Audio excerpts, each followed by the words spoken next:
Good morning, good afternoon, good evening guys. कैसे हो? बढ़िया। चलो गाइस, अभी तक का अपना time of supply are you done with? Done. Guys एक बार सेक्शन नंबर रिवाइज करा दो वेरी क्विकली गाइस। चलो sir, charging section, section 9 CGST का चार्जिंग सेक्शन है section 9। It is a tax levied on intra state supply of good service और both except on alcoholic liquor for human consumption. Value के लिए कहां पे देखना है? सेक्शन 15 में। रेट के लिए सर गवर्नमेंट जो नोटिफाई करेगा वो रेट, और सर टैक्स कौन पे करेगा? Taxable person. डन। फिर सर सप्लाई का मीनिंग क्या होता है? सप्लाई का section 7 of CGST. And intra state supply का सर वो तो सेक्शन 8 ऑफ आईजीएसटी बताएगा। ठीक है, ओके। मेनी अ टाइम्स एक ही गुड्स या सर्विस नहीं हो सकता, there can be multiple goods multiple service. Yes sir, इसे सर कंपोजिट सप्लाई या प्रिंसिपल सप्लाई बोला जाएगा। वो बेसिस पे टैक्स ट्रीटमेंट था section 8। Done. Sir normal way में पे नहीं करना है, बंदे को टर्नओवर पे करना है, सेक्शन 10 कंपोजिशन स्कीम। और सर टैक्स पे ही नहीं करवाना, सेक्शन 11 एग्जेम्पशन। सर टैक्स कब पे करना है? सर जब टाइम ऑफ सप्लाई ट्रिगर होगा तब पे करेंगे। सर टाइम ऑफ सप्लाई कब ट्रिगर होगा? तो सर गुड्स के लिए सेक्शन 12, सर्विस के लिए सेक्शन 13 और चेंज इन रेट के लिए सेक्शन 14।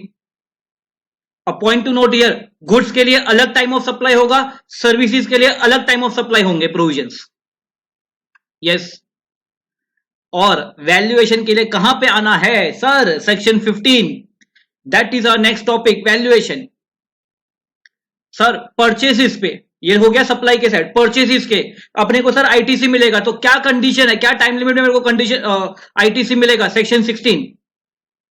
सर क्या सारे परचेसिस के आईटीसी मिलेंगे? नहीं, कुछ परचेसिस को ब्लॉक किया जाएगा, सेक्शन 17(5). और अगर आप टैक्सेबल सप्लाई और एग्जाम सप्लाई कर रहे हो तो आपका आईटीसी रिवर्स करना पड़ेगा, अपोर्शनमेंट करवाना पड़ेगा। Yes, section 17। अगर आप फर्स्ट टाइम आईटीसी ले रहे हो या फिर आप जीएसटी से बाहर जा रहे हो, आईटीसी स्कीम से बाहर जा रहे हो, तो फिर सेक्शन 18 के प्रोविजन अप्लाई होंगे। और अगर मैं गुड जॉब वर्क को दे रहा हूं तो सेक्शन 19, और अगर मैं इनपुट सर्विस डिस्ट्रीब्यूटर हूं तो सेक्शन 20, और एक्सेस डिस्ट्रीब्यूट हो गया तो उसको रिकवर करना है सेक्शन 21। और गाइस अगर आपको याद आ रहा है तो 3 रजिस्ट्रेशन के पॉइंट्स किए थे हमने। Section 22 threshold limit for registration, section 23 बंदे को रजिस्टर नहीं करवाना, in section 24 compulsory registration. Done. फिर बाकी पूरे 22 से लेके 30 तक रजिस्ट्रेशन के प्रोविजंस थे। और सर 31 हमने किया था इनवॉइसिंग। यस। 32 बताओ, 100% श्योर आपको याद नहीं रहेगा।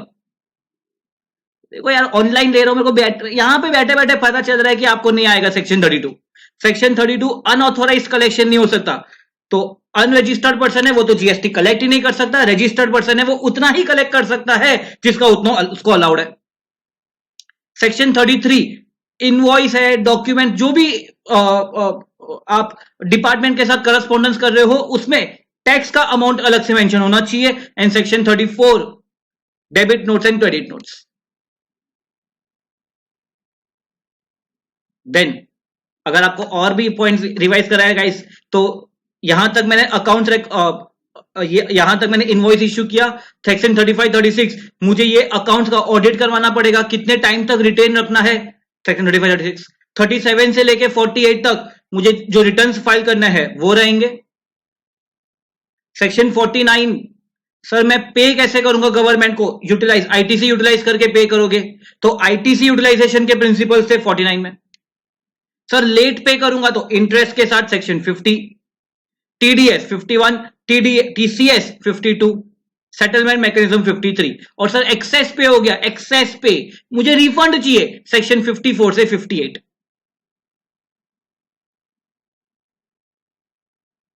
गाइस बार बार करेंगे, अपने को पूरा फिक्स हो जाना चाहिए। चलो यहां तक क्लियर है? We start with guys the chapter of valuation. It's a big chapter. 5 marks के प्रोविजन, 5 मार्क्स के क्वेश्चंस तो इसमें आते ही है generally, from starting till now. Every attempt में इसके क्वेश्चंस तो आए ही है। ठीक है, चलो सेक्शन तो एक ही है गाइस, सेक्शन 15 है, ठीक है, बट ये चैप्टर को हम 3 हिस्से में डिवाइड करेंगे। फर्स्ट जो हम करेंगे गाइस, जब हम वैल्यूएशन की बात करते हैं तो वैल्यूएशन में क्या कोई डिपार्टमेंट अपने को वैल्यू बताएगा या असेसी अपने मन मर्जी से वैल्यू लगा सकता है? तो ऑब्वियसली गवर्नमेंट ने फ्लेक्सिबिलिटी दी रहेगी, गवर्नमेंट ने बोला रहेगा आपको जो वैल्यू लगाना है लगाओ, आप जो वैल्यू लगाओगे उस पे जीएसटी का रेट होगा। Yes, this is called as ad valorem basis. तो वैल्यूएशन कैसे होता है? एड वैलोरम बेसिस पे होता है।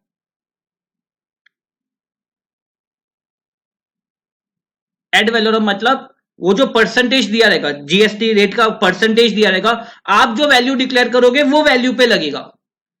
Sir many of the times assessee, let suppose उसे कुछ चार्ज करना है, let suppose 1 lakh rupees, but वो क्या करता है सर, इनवॉइस पे ना स्प्लिट करता है। स्प्लिट करता है मतलब वो बोलेगा सर मैं जो गुड्स या सर्विस दे रहा हूं उसके लिए 90,000 और मैं जो फ्रेट ले रहा हूं उसके लिए 10,000।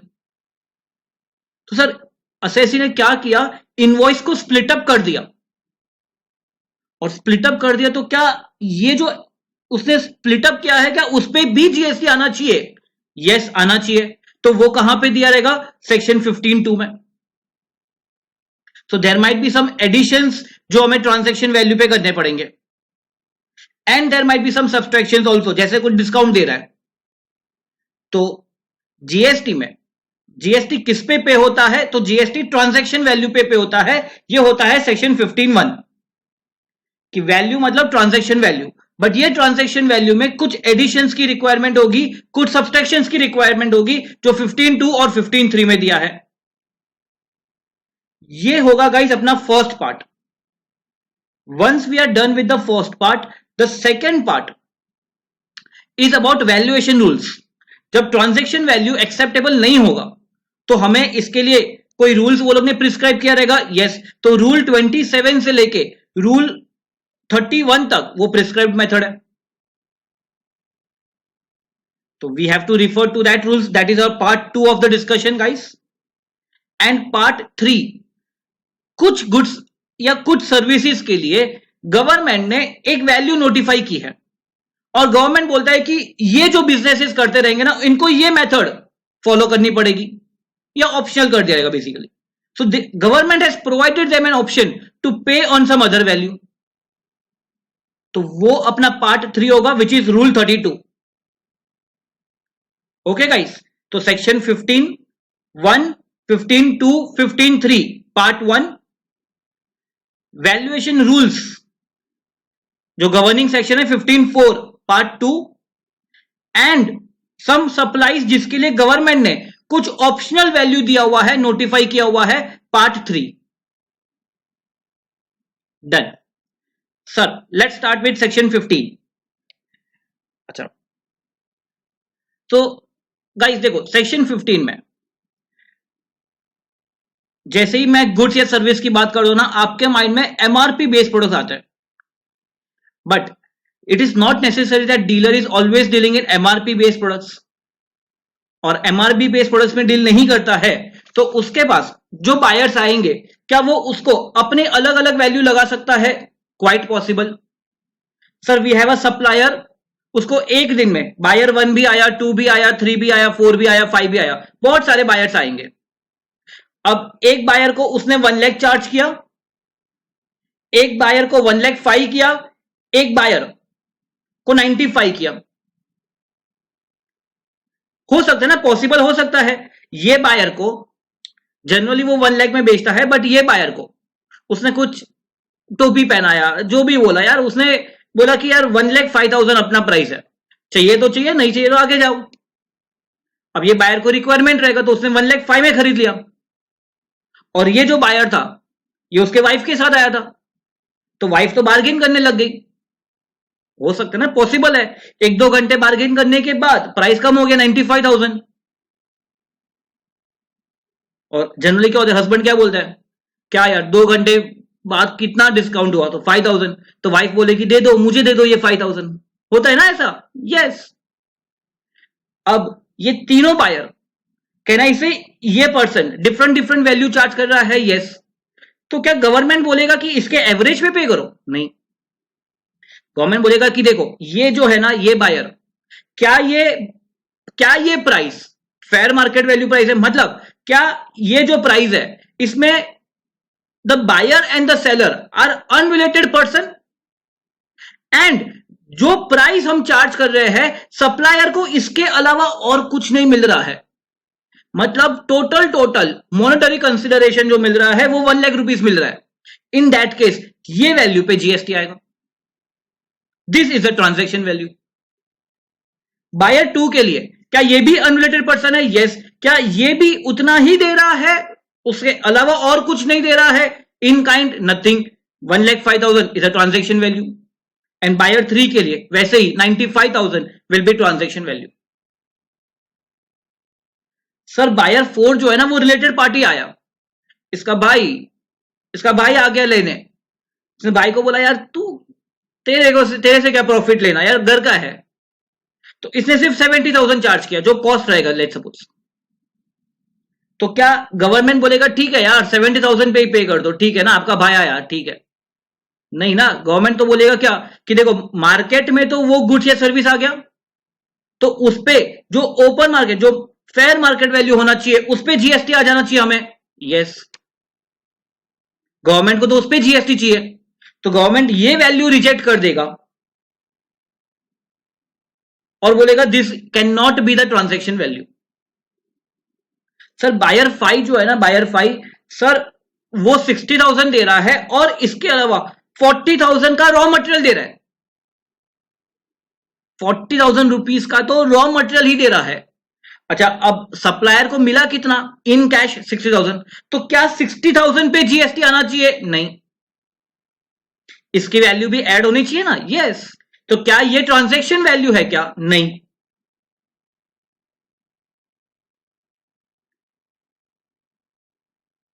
तो बेटा सिंपल बोल दो ना, ट्रांजैक्शन वैल्यू एक्सेप्ट करने के 2 कंडीशन है, yes. 1, buyer and seller should be unrelated person. Second, price has to be sole consideration. Very simple. देख लो एक बार section 15। Let's start.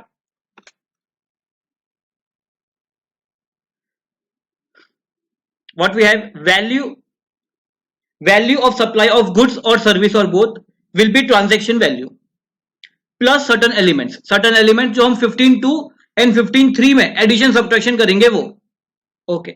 Now what is transaction value? So transaction value is the price actually paid or payable when the supplier and recipient are not related parties and price is a sole consideration for the supply. जो price actual में पे हुआ है या पे होने वाला है, जब सप्लायर और रेसिपिएंट रिलेटेड पार्टीज नहीं है। My question to you is what do you mean by related party? Sir related party तो हमने सप्लाई के टाइम पे किया था, अगर आपको याद आ रहा है तो हमने 8 कैटेगरीज की थी, yes. And price is a sole consideration. And what do you mean bye sole consideration? Sole consideration मतलब total monetary consideration.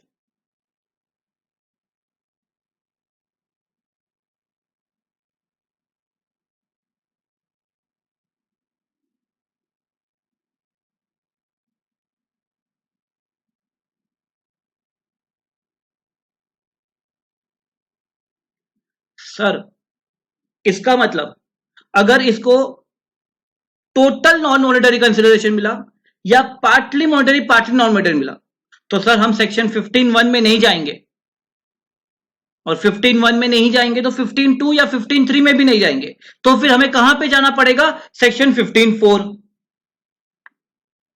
And what is section 15(4)? Page 244।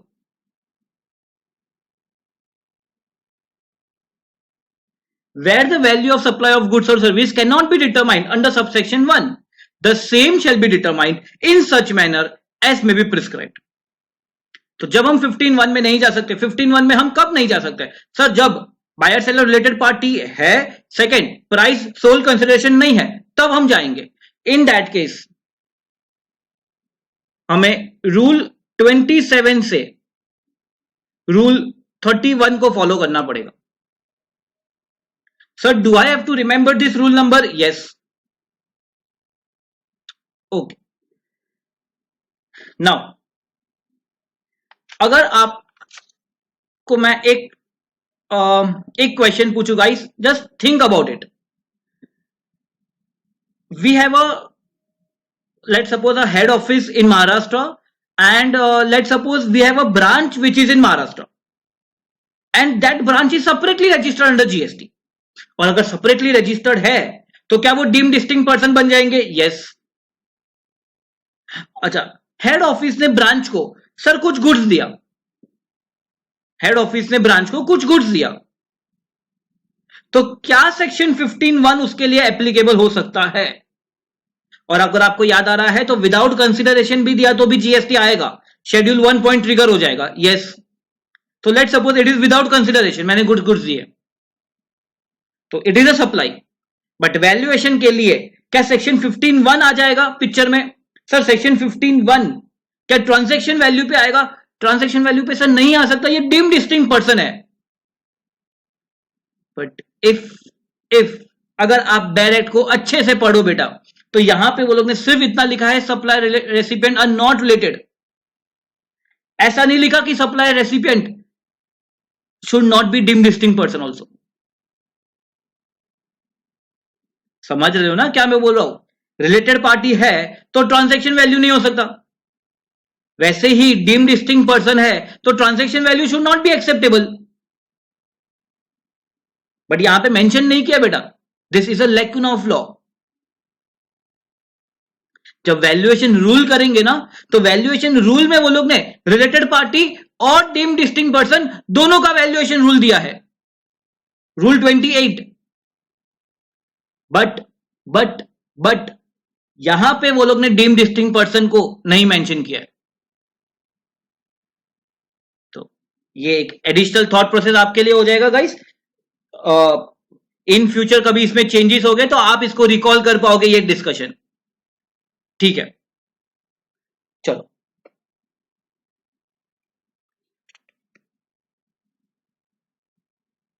Next, sir what if the value is inclusive of taxes? तो एक rule 35 यहां पे बोलता है, वो basic बहुत simple है. कभी भी अगर आप प्राइस चार्ज करो, कोट करो और उसको इंक्लूसिव ऑफ टैक्स बोल दो, तो आपको कैसे टैक्स कैलकुलेट करना है? Will be backward calculation. Okay. Then यहां पे मैंने कुछ सिंपल एडिशंस या एक्सक्लूजन्स के लिए कौन से सेक्शन को रिफर करना है वो मेंशन किया हुआ है. In total there are 5 inclusions and in total there is 1 exclusion which is discount. ये सब कुछ हमें 15(2) एंड 15(3) में पता चलेगा. चलो,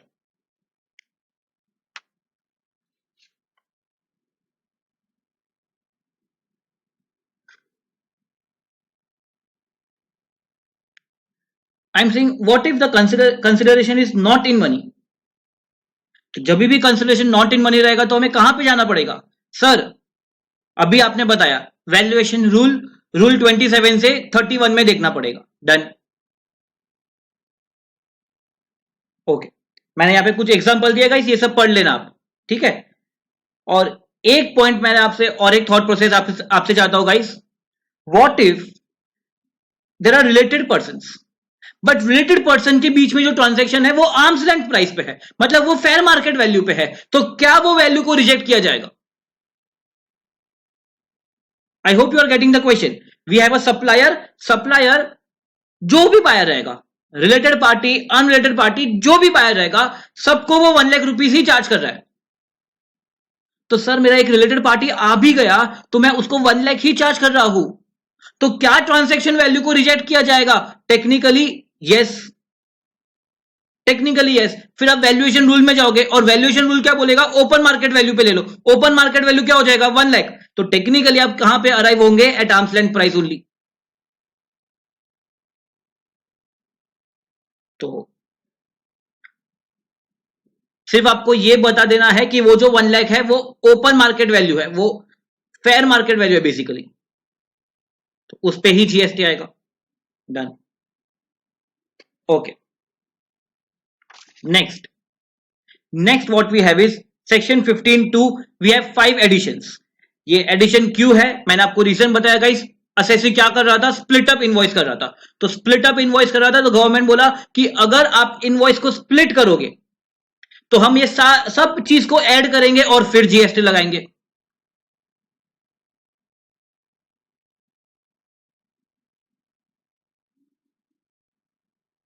ओके, नाउ मैंने एक बार आपको गाइस नोट्स एक्सप्लेन कर दूं, नोट्स कैसे है गाइस। तो पेज नंबर 234 पे आप देखोगे तो ये डायरेक्ट है। फिर एवरी पॉइंट के रिलेटेड मैंने पीछे आपको एक्सप्लेनेशन दिए हुए हैं। पॉइंट नंबर ए का टेबल मिलेगा, बी का टेबल मिलेगा वैसे। और आपको बता दूं गाइस, देयर आर 5 इंक्लूजन। इसमें से एवरी पॉइंट पे there is some CBIC clarification. तो अपने को वो सीबीआईसी के क्लैरिफिकेशंस भी पढ़ने पड़ेंगे ऑब्वियसली, राइट। तो let's start with first 15(2)(a).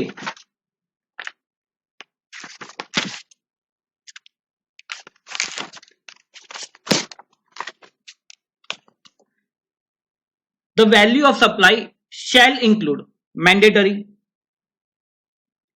any tax, duty, cess, fee and charges levied under any law for the time being in force other than CGST, SGST, UTGST and compensation cess if charged separately by the supplier. Okay, इसका क्या meaning बोल रहा है? GST taxes को छोड़ के other than GST taxes, अगर आप कोई भी टैक्स, ड्यूटी, सेस, फी कुछ भी लगाते हो इनवॉइस पे, सेपरेटली चार्ज कर रहे हो तो उस पे भी जीएसटी आएगा। सर क्या ये कैस्केडिंग इफेक्ट नहीं हो जाएगा? यस हो जाएगा। गवर्नमेंट चाहता है बेटा, पर्पसली गवर्नमेंट ये चाह रहा है। So there is a deliberate cascading over here. अच्छा, ट्राई करो, रिकॉल करो guys points. We have a supplier and a buyer. ये जो सप्लायर है ना, ये टोबैको सप्लाई कर रहा है। और आपको याद आना चाहिए, टोबैको सप्लाई पे कौन सा और ड्यूटीज आते थे?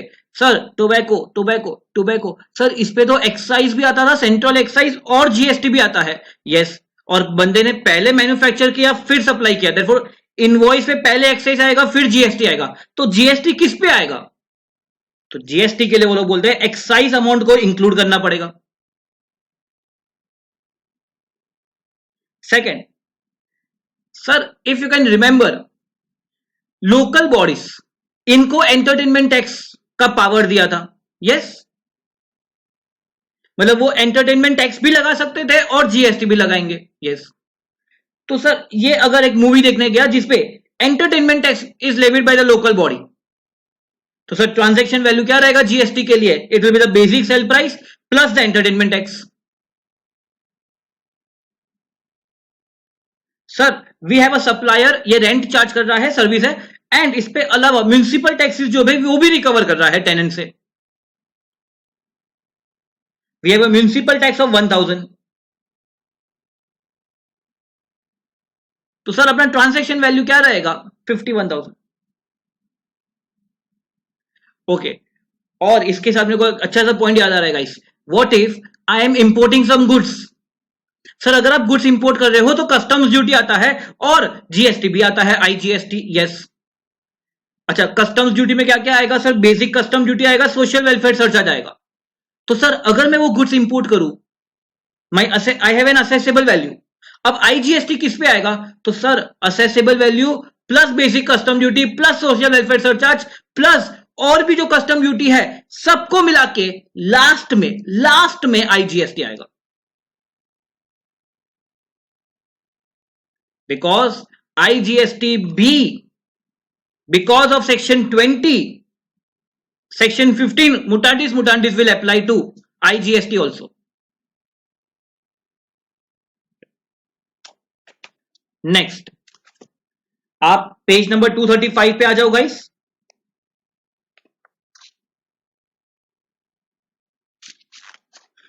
Look at the first table guys. Done?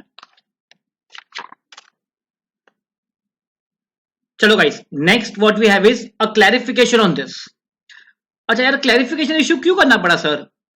तो पहले वो रीजन समझ लेते हैं। क्या होता था बेटा, ये है कार डीलर, अच्छा कार बेचता है, कार की वैल्यू है 30 lakhs। अच्छा इनकम टैक्स के प्रोविजन आ जा रहे बेटा, 10 lakhs के ऊपर के कार बेचते हो तो ये जो सप्लायर है ये बायर से एक टीसीएस कलेक्ट करेगा। और गवर्नमेंट का क्या प्रोविजन है, गवर्नमेंट को यह जानना है कि हु आर द बायर्स जो 10 lakhs के ऊपर की कार खरीदते हैं। सर ऐसा क्यों, because India has a population of 130 crore और 4% लोग सिर्फ रिटर्न फाइल करते हैं, और कितने लोगों के पास 10 लाख के ऊपर की कार है। तो गवर्नमेंट बोलता है कि यार जो जो बायर्स है जो 10 लाख के ऊपर की कार खरीदता है, लेट अस नो कि कौन ऐसे बायर्स है। तो ये सप्लायर क्या करेगा, इसको बोलेगा कि देखो जब मैं 10 lakhs के ऊपर की कार बेचूंगा ना तो मैं आप पे एक टीसीएस कलेक्ट करूंगा which is 1% of the value, तो 30,000 कलेक्ट करेगा। तो टोटल कितना, 30 लाख 30,000 कलेक्ट करेगा। बट ये 30,000 ये डीलर अपने पास नहीं रखेगा, ये क्या करेगा, इसका पैन अकाउंट रहेगा ना, तो इसके पैन अकाउंट में डिपॉजिट करेगा। This 30,000 will be deposited in the PAN of buyer.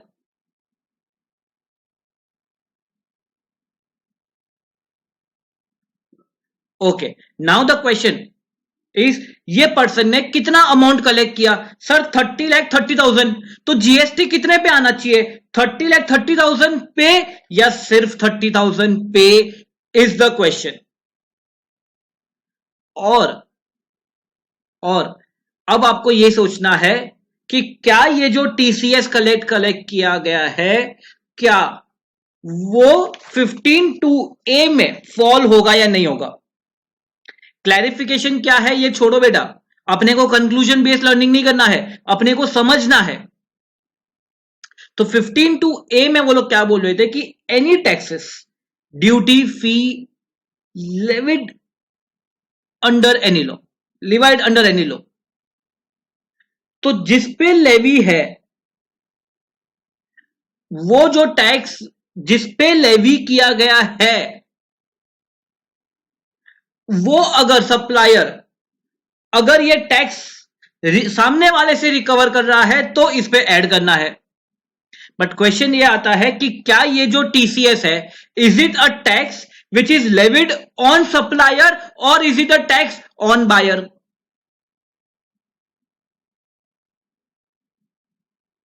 समझ में आ रहा है क्वेश्चन, ये जो टैक्स लेवी किया गया है ये सप्लायर का टैक्स है या ये बायर का टैक्स है। सर ये बायर का टैक्स है, बायर के पैन अकाउंट में डिपॉजिट हो रहा है ये, तो क्या इसको ऐड करने की जरूरत है, द आंसर इज नो। अब जब सीबीआईसी ने पहले जब क्लैरिफिकेशन इश्यू किया था तो वो लोग ने बोला हाँ हाँ हाँ ये तो टैक्स है मतलब लगा दो, जीएसटी के अलावा टैक्स है तो चार्ज करवा दो। तो वो लोग ने ये क्लैरिफिकेशन दिया था कि 30-30 पे आना चाहिए। बट फिर उनको रियलाइज हुआ कि नहीं ये तो गलत है, तो वो लोग ने वो क्लैरिफिकेशन करेक्ट किया और बोला कि नहीं ऐसा नहीं, सिर्फ 30 lakhs पे आएगा।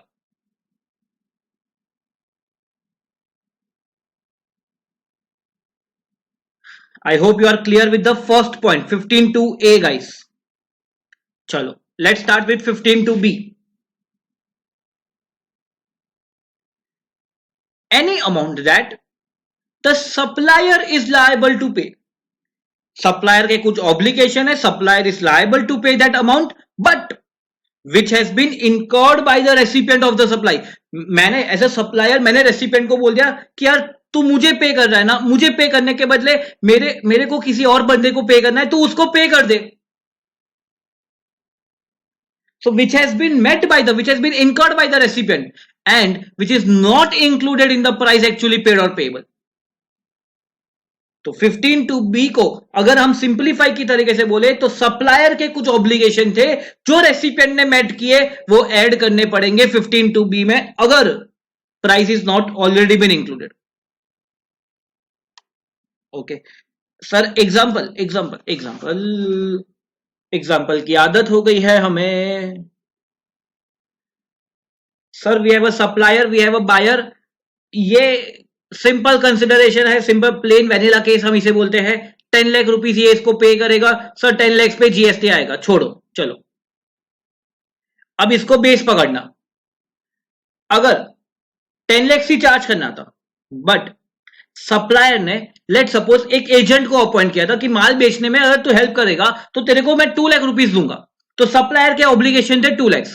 अब ये बायर को ढूंढ के लेके आया, तो इसने बायर को बोला कि एक काम कर दो, आप 2 लाख इसको पे कर दो, मुझे सिर्फ 8 लाख पे करना।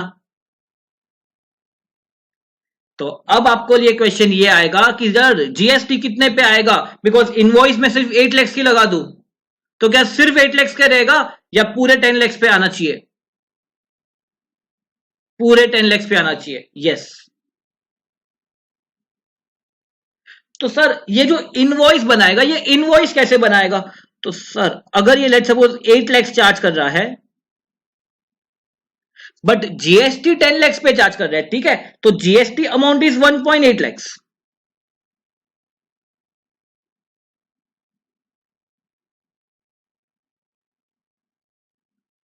तो सर बायर ने सप्लायर को नेट ऑफ करके टोटल कितना दिया रहेगा? 9.8। टोटल 11.8 देना था, 2 लाख रुपीस उसने ये एजेंट को दे दिया। अब सर गवर्नमेंट क्या देखेगा कि गवर्नमेंट देखेगा कि बायर ने कितने का आईटीसी लिया, बायर ने 1.8 लाख का आईटीसी लिया। अच्छा, बायर ने 1.8 लाख का आईटीसी लिया, बट उसने इन टोटालिटी 10 लाख तो पे किया ही नहीं है, सप्लायर को तो सिर्फ 8 लाख पे किया है। नेट ऑफ जीएसटी की बात कर रहा हूं मैं, समझ रहे हो ना बेटा? इसने 1.8 लाख का आईटीसी लिया, बट इसने सप्लायर को एक्सक्लूडिंग जीएसटी कितना पे किया है? सर 8 लाख। तो गवर्नमेंट बोलेगा यार तेरे को 10 लाख पे करना चाहिए था, तूने 8 लाख ही पे किया है, तो तेरे को पूरा 1.8 लाख का आईटीसी क्यों दे? क्या तेरे को कोई प्रोपोर्शनल रिवर्सल नहीं करवाएंगे? यस, बट ये जो मैं आपको पॉइंट बोल रहा हूं, मैं आईटीसी रिलेटेड पॉइंट मैं आपको बोल रहा हूं। टेक्निकली क्या होता है कि बायर को विद इन 180 डेज जो इनवॉइस पे जो इनवॉइस वैल्यू है प्लस जीएसटी वैल्यू है, वो जो वैल्यू है total with in 180 days supplier को पे कर देना चाहिए। अगर विद इन 180 डेज पे कर दिया है तो उसका जो आईटीसी है वो प्रॉपर है, बट उतना पे नहीं किया तो जितना उसने पे नहीं किया उतना रिवर्स करना पड़ेगा। तो now here the question comes is, क्या 2 लाख रुपीस के रिलेटेड आईटीसी उसे रिवर्स करने पड़ेंगे? तो सेक्शन 16 में एक एक्सेप्शन दिया है इसके रिलेटेड, सर कोई आईटीसी रिवर्सल करने की जरूरत नहीं है, नथिंग टू बी रिवर्स्ड। कहां का कहां लिंकिंग बैठेगा बेटा?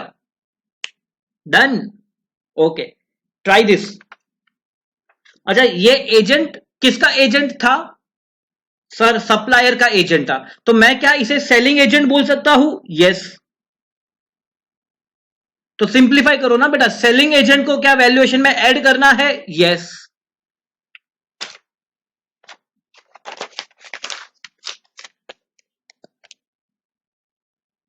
चलो नेक्स्ट केस। सर बायर ने एक एजेंट को अपॉइंट किया था और बायर ने इसको बोला था प्लीज मेरे लिए एक सप्लायर ढूंढ के लेके आओ, मैं आपको पे करूंगा 2 lakh rupees.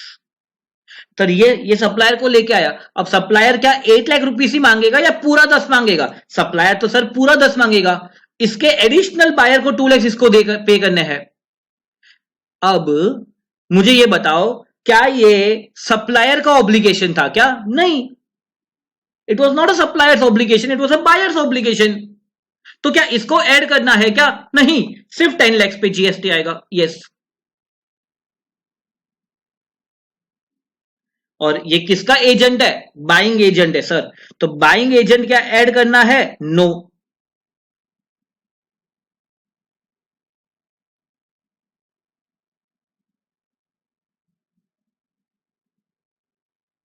I hope you are clear guys. Okay, a point to note over here is buyer दोनों केस में एक एजेंट को पे तो कर ही रहा है, बीट द अर्लियर केस और बीट दिस केस, दोनों केस में वो पे तो कर ही रहा है, बट ये केस में ऐड करने की जरूरत नहीं है। तो जब डिपार्टमेंट जब ये सब देखेगा, department will ask for agreements, और बोलेंगे कि यार ये जो एजेंट को आपने पे किया है इसका एग्रीमेंट दिखाओ। अगर एग्रीमेंट बायर बोल रहा है कि बायर के साथ एग्रीमेंट है तो फिर ठीक है, ऐड नहीं करना है, बट इसका एग्रीमेंट इसके साथ था तो सर ये तो सेलिंग एजेंट हो गया, तो फिर क्या ऐड करना है? यस। अच्छा, ये पॉइंट को गाइस याद रहेगा क्या? सेलिंग एजेंट ऐड करना है? यस। बाइंग एजेंट ऐड करना है? नो। याद रहेगा क्या? बिकॉज ये जो है ना, ये जो हमने किया ये कस्टम्स में भी है। अभी तो हम जीएसटी कर रहे हैं, कस्टम्स तो बहुत दूर है, तो मेरे को लग रहा है डिफिकल्टी रहेगी याद रखने में। अपना क्या शॉर्ट टर्म मेमोरी लॉस है, आज पढ़ लिया कल कल खत्म, बस ऐसा होता है अपना। तो ट्राई करना गाइस, ये सेम पॉइंट कस्टम में है। Okay, next. अब इसके रिलेटेड एक क्लैरिफिकेशन है, बट वो क्लैरिफिकेशन को समझाने से पहले मुझे आपको एक केस समझाना पड़ेगा। You have to understand this case. और थोड़ा सा प्रैक्टिकल हो रहा है तो आपको ये लिंक कर पाओगे आप। You are a chartered accountant? Yes sir, एक साल में बन ही जाएंगे। वेरी गुड सर, आपके पास बहुत सारे क्लाइंट रहेंगे, आप प्रैक्टिस करने वाले हो, तो यस, तो आपने आपका एक क्लाइंट पकड़ा हुआ है और क्लाइंट के साथ कॉन्ट्रैक्ट किया हुआ है कि मैं ऑडिट करके दूंगा। सर ये जो क्लाइंट है ये सर दूसरे स्टेट में है, आई एम इन महाराष्ट्र, दूसरे गुजरात में है सर, नो इश्यू। अच्छा, ये जब ऑडिट करेंगे तो वो लोग ने बोला रहेगा कि आपको यहां पे आके ऑडिट करना पड़ेगा, तो ठीक है सर। मैंने जब कॉन्ट्रैक्ट में लिखा, मैंने बोला मैं वहां पे आ भी जाऊंगा, मैं रहूंगा भी वहां पे, ऑडिट सबके लिए टोटल मेरी जो फीस रहेगी ना, टोटल मिला के फीस है 10 लाख रुपीस। क्लाइंट बोला ठीक है चलेगा, तो आप भी खुश कि क्लाइंट मिल गया बड़ा वाला 10 लाख रुपीस। चलो, तो आपने उसको इनवॉइस इश्यू कर दिया 10 लाख रुपीस का। तो क्या ये सारे वैल्यूज इंक्लूडेड है? यस। और क्या ये सप्लायर का ही ऑब्लिगेशन था और सप्लायर ने ही मैट किया है? यस। पूरे 10 लाख पे जीएसटी आएगा। सर अगर वो स्प्लिट कर दे तो, कि 8 lakh rupees is for audit, 2 lakh rupees is for travel and accommodation, doesn't matter. अगर आप इनवॉइस स्प्लिट अप करोगे ना, तो नेक्स्ट पॉइंट जो है 15(2)(c), हम बाद में डील करेंगे, बट 15(2)(c जो ऐड करेंगे वो भी आ जाएगा। तो जो भी इंसिडेंटल एंसिलरी एक्सपेंसेस आप चार्ज कर रहे होगे उस पे भी जीएसटी आएगा, मतलब इस पे भी टोटल 10 लाख पे जीएसटी आएगा। सर अगर टोटल कॉन्ट्रैक्ट 10 लाख का था, बट मैंने क्लाइंट को बोल दिया कि यार ट्रैवल और एकोमोडेशन आप मुझे प्रोवाइड करो, मैं आपको सिर्फ 8 लाख रुपीस चार्ज करूंगा, तो सर आपने जो कॉन्ट्रैक्ट है आपने फुल कॉन्ट्रैक्ट एग्जीक्यूट किया था, और फिर जाके क्लाइंट आपके लिए ट्रैवल और एकोमोडेशन हैंडल कर रहा है।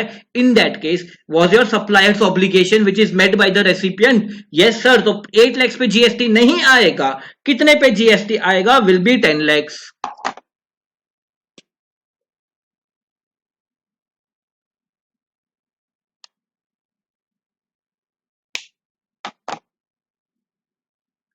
Okay sir, next. Sir CA ने जब कॉन्ट्रैक्ट किया तो कॉन्ट्रैक्ट में क्लाइंट को बोला था कि देखो मैं वहां पे आऊंगा, मैं ऑडिट करूंगा, बट ट्रैवल और एकोमोडेशन आपको प्रोवाइड करने पड़ेंगे, that is not my responsibility, you have to provide it. Client बोला ठीक है। ऑडिट के लिए आप कितना चार्ज करोगे? तो ऑडिट के लिए his fees is 8 lakh rupees. Sir 8 lakh rupees charge किया तो 8 लाख पे जीएसटी आ जाएगा, वेल एंड गुड।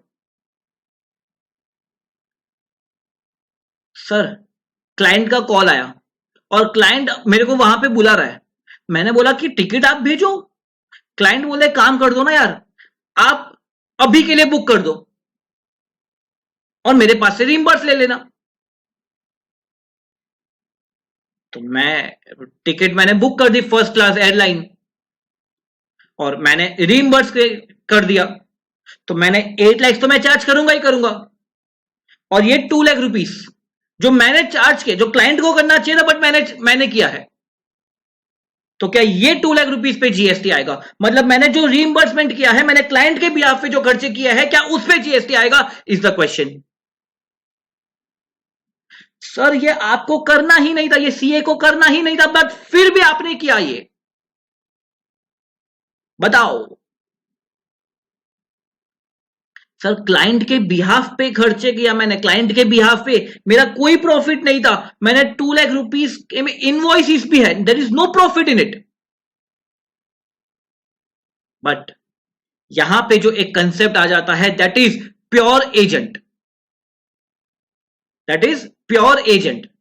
और प्योर एजेंट ऐसे बोलता है कि क्लाइंट के बिहाफ पे अगर आपने खर्चे किए हैं, वो रीइंबर्समेंट जो है उस पे जीएसटी आएगा, उस पे जीएसटी आएगा। नहीं आने के लिए कुछ कंडीशंस आपको फॉलो करने पड़ेंगे। और सर क्या कंडीशन है? कंडीशन, एक इंपॉर्टेंट कंडीशन में डील करता हूं कि जब आप एयरलाइन की या रेलवे की टिकट बुक करते हो, तो क्लाइंट के नाम पे अगर टिकट हो रहा है तो ठीक है, बट अगर आपके बिहाफ पे हो रहा है, अगर आपके नाम पे हो रहा है, तो फिर this is an input service which is use to provide output service, तो फिर ये प्योर रीइंबर्समेंट नहीं है, इस पे फिर जीएसटी आएगा।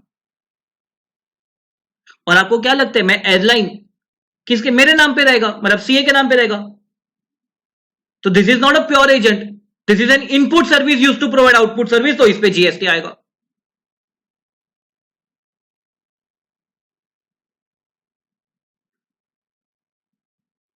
आई होप गाइस यहां तक क्लियर है आपको।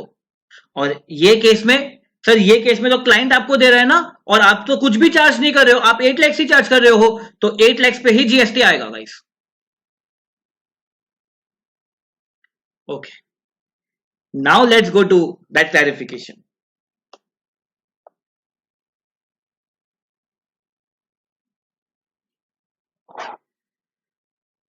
Understand, we are X Limited and we are a original equipment manufacturer, OEM इसे बोला जाता है। तो लेट सपोज हम फैन बनाते हैं। अब ये फैन बनाने के लिए मेरे को एक कंपोनेंट चाहिए, और वो कंपोनेंट मैं मैन्युफैक्चर नहीं कर रहा हूं, मैं वो कंपोनेंट के लिए मैं वाई लिमिटेड के पास जाता हूं और वाई लिमिटेड को बोलता हूं कि आप मेरे लिए वो कंपोनेंट बना के दो, लाइक अ जॉब वर्क, वो मेरे लिए ये काम करके दे रहा है, वो मेरे लिए ये कंपोनेंट बना के दे रहा है। तो सर ये केस में बहुत सिंपल बोलो, सप्लायर कौन है? ये कंपोनेंट के लिए सप्लायर कौन है? सर ये सप्लायर है और हम रेसिपिएंट है।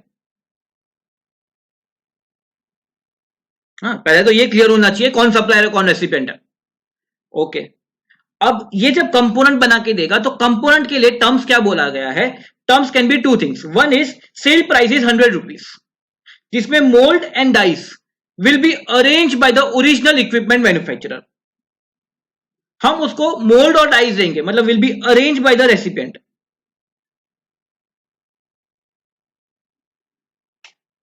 ओके, और सेकंड क्या हो सकता है?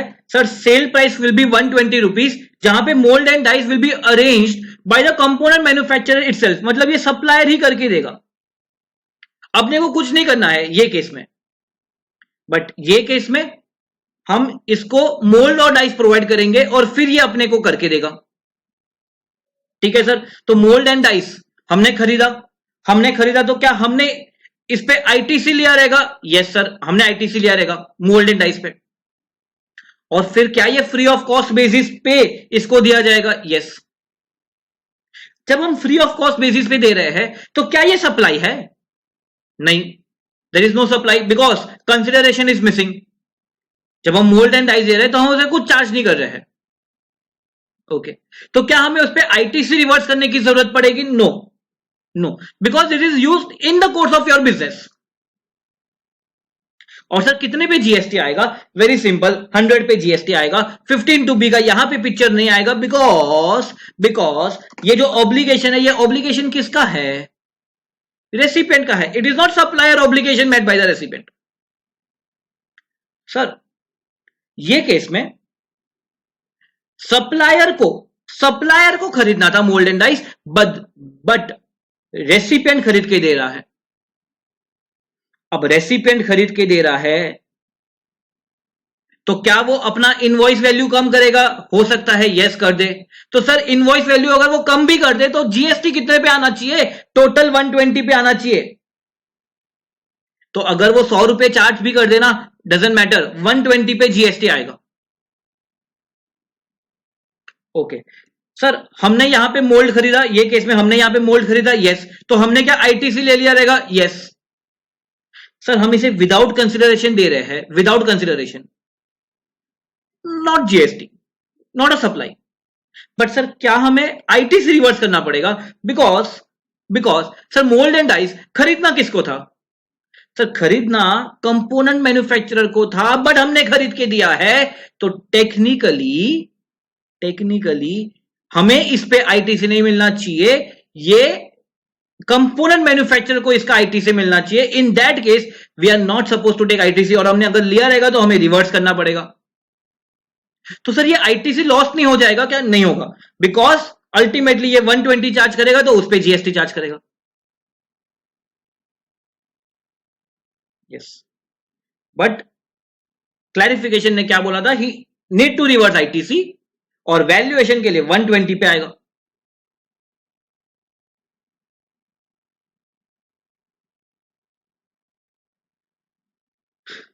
Okay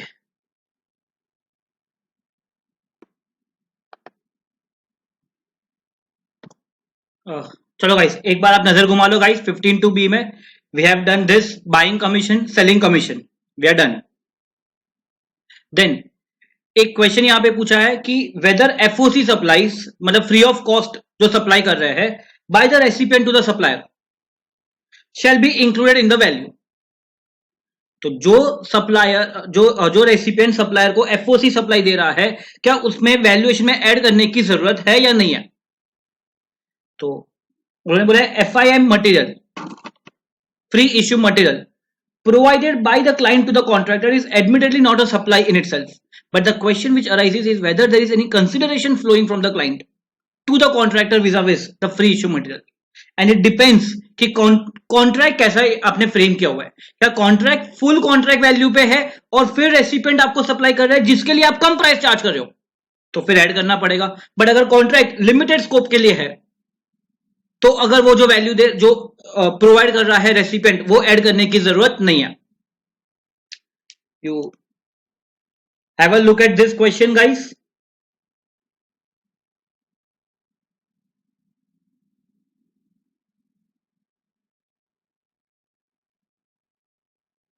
okay done. Next sir, हमने अभी जो क्लैरिफिकेशन डील किया, जो सर्कुलर डील किया guys, that is this circular number 47/18। ठीक है, we have already done with this guys. Just एक बार ये जब आप पढ़ रहे हो तो read this and this point carefully. क्या बोल रहे हैं? Value of supply by the supplier of the goods manufactured using FOC supplies shall not include value of such FOC items. If you can remember guys, अपना first example this, यहां पे अपने को ये कॉन्ट्रैक्ट जो मोल्ड्स एंड डाई सप्लाई किया है उसमें ऐड करने की जरूरत नहीं है।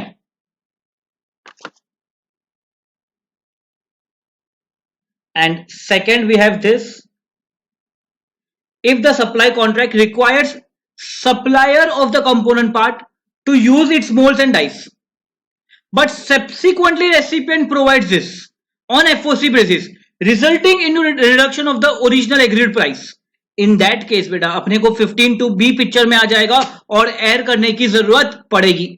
नॉट ओनली दैट, आईटीसी भी रिवर्स करना पड़ेगा। तो look at this point also carefully.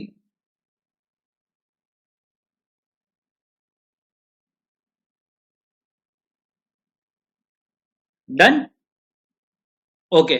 और एक अच्छा सा लिंकिंग गाइस मैंने आईटीसी चैप्टर के साथ आपको यहां से ही करवा लिया है। आईटीसी आपको रिवर्स करने की जरूरत नहीं है, ठीक है। ओके गाइस, अभी तक अपना 15(2)(a एंड 15(2)(b हो गया। Let's try 15(2)(a। Sir any tax, duty, cess, fee, charge levied under any law for the time being in force other than CGST, SGST, UTGST compensation cess if it is charged separately by the supplier. 15 to 15 to B, any amount that the supplier is liable to pay but it is met by the recipient, but is incurred by the recipient, and it is not included in the price which is actually charged. Okay. Next, 15 to C और clause sub clause section सब आपको याद रखना है, तो you have to remember 15 to A, 15 to B, 15 to C. वैसे इसका एक क्वेश्चन गाइस जनरली आता ही है, we have to be very very careful. Okay. Next 15 to C, any incidental expenses including commission, packaging charged by the supplier to the recipient. आप invoice पे recipient को जो चार्ज करो ना, जो चार्ज इंसिडेंटली आप जो चार्ज कर दो, आप फ्रेट के लिए चार्ज करो, वेटमेंट के लिए चार्ज करो, जो चार्ज करो ना वो सब पे आएगा. And any amount charge for anything done by the supplier in respect of supply of goods or service either you have done at the time of delivery or before delivery of the goods and service. Sir many a times क्या होता है कि recipient जो है वो supplier को बोलता है कि मेरे लिए ये करके दो. अब जैसे सर मैंने गर्लफ्रेंड के लिए, मेरी वाइफ के लिए मैंने एक गिफ्ट खरीदा, तो गिफ्ट खरीदा उसके मैंने बोला कि मुझे पैकिंग करके दो, गिफ्ट रैप करके दो, तो गिफ्ट रैप करके देगा ना, उसने बोला 10 रुपीज एक्स्ट्रा, उस पर भी जीएसटी आएगा. It is done anything by the supplier at the time of the delivery. तो 15 to C में ये सब कुछ ऐड करना है आपको. एग्जाम्पल के तरीके से guys, it is pretty simple. We are purchasing pen for Diwali gift, तो हमने रिक्वेस्ट किया कि अच्छा से पैकेजिंग करके देना. पैकेजिंग के लिए उसने बोला एक्स्ट्रा लगेगा. ठीक है, लगेगा तो लगेगा, चार्ज कर दो जीएसटी उस पर. कमीशन का पॉइंट यहां पे भी आएगा, ओवरलैप हुआ है 15 टू ए और बी में, यहां पे ओवरलैप हुआ है, ठीक है, ऐड करना पड़ेगा. सर वो गुड्स के लिए इतना चार्ज करता है, वेटमेंट करने के लिए वो 5000 चार्ज कर रहा है जीएसटी उस पर. So all these additional recoveries ये सारे पे जीएसटी आ जाएगा. Loading, unloading, testing, installation, warranty, ये सारे पे. Okay. Next,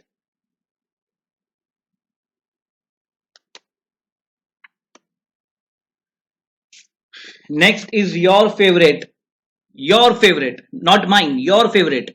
15 two D, IPL, interest penalty late fee for delay payment of any consideration. Sir मैंने कोई सप्लाई किया था और वो जो सप्लाई किया था वो क्रेडिट सप्लाई किया था, और सर रेसिपिएंट ना मुझे वो जो क्रेडिट पीरियड मैंने उसको दिया था उससे भी डिले कर रहा है. मैंने बोला भाई तू पे कर मुझे, और अब तू मुझे पे करेगा तो इंटरेस्ट के साथ पे करेगा, पेनल्टी पे करेगा, तो वो जो पे करेगा उस पे भी जीएसटी आएगा 15 टू डी. सर क्या टाइम ऑफ सप्लाई होगा, what is the time of supply. और अगर मैंने गुड्स सप्लाई किया था, प्रिंसिपल मैंने गुड्स सप्लाई किया था, तो टाइम ऑफ सप्लाई 12/6 में पड़ा जाएगा. और अगर मैंने कुछ सर्विस दिया था क्रेडिट बेसिस पे, तो उसके रिलेटेड इसके लिए टाइम ऑफ सप्लाई 13/6 में पड़ा जाएगा. सर सप्लायर को जब पैसे मिलेगा तब टाइम ऑफ सप्लाई ट्रिगर होगा. डन. चलो इसके रिलेटेड भी एक क्लैरिफिकेशन है सर. मजे है आपको, मजे.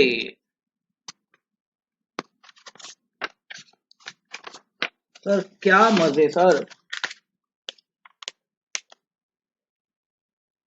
चलो पहले तो एक सिंपल सा मैंने चार्ट, सेल्फ एक्सप्लेनेटरी है.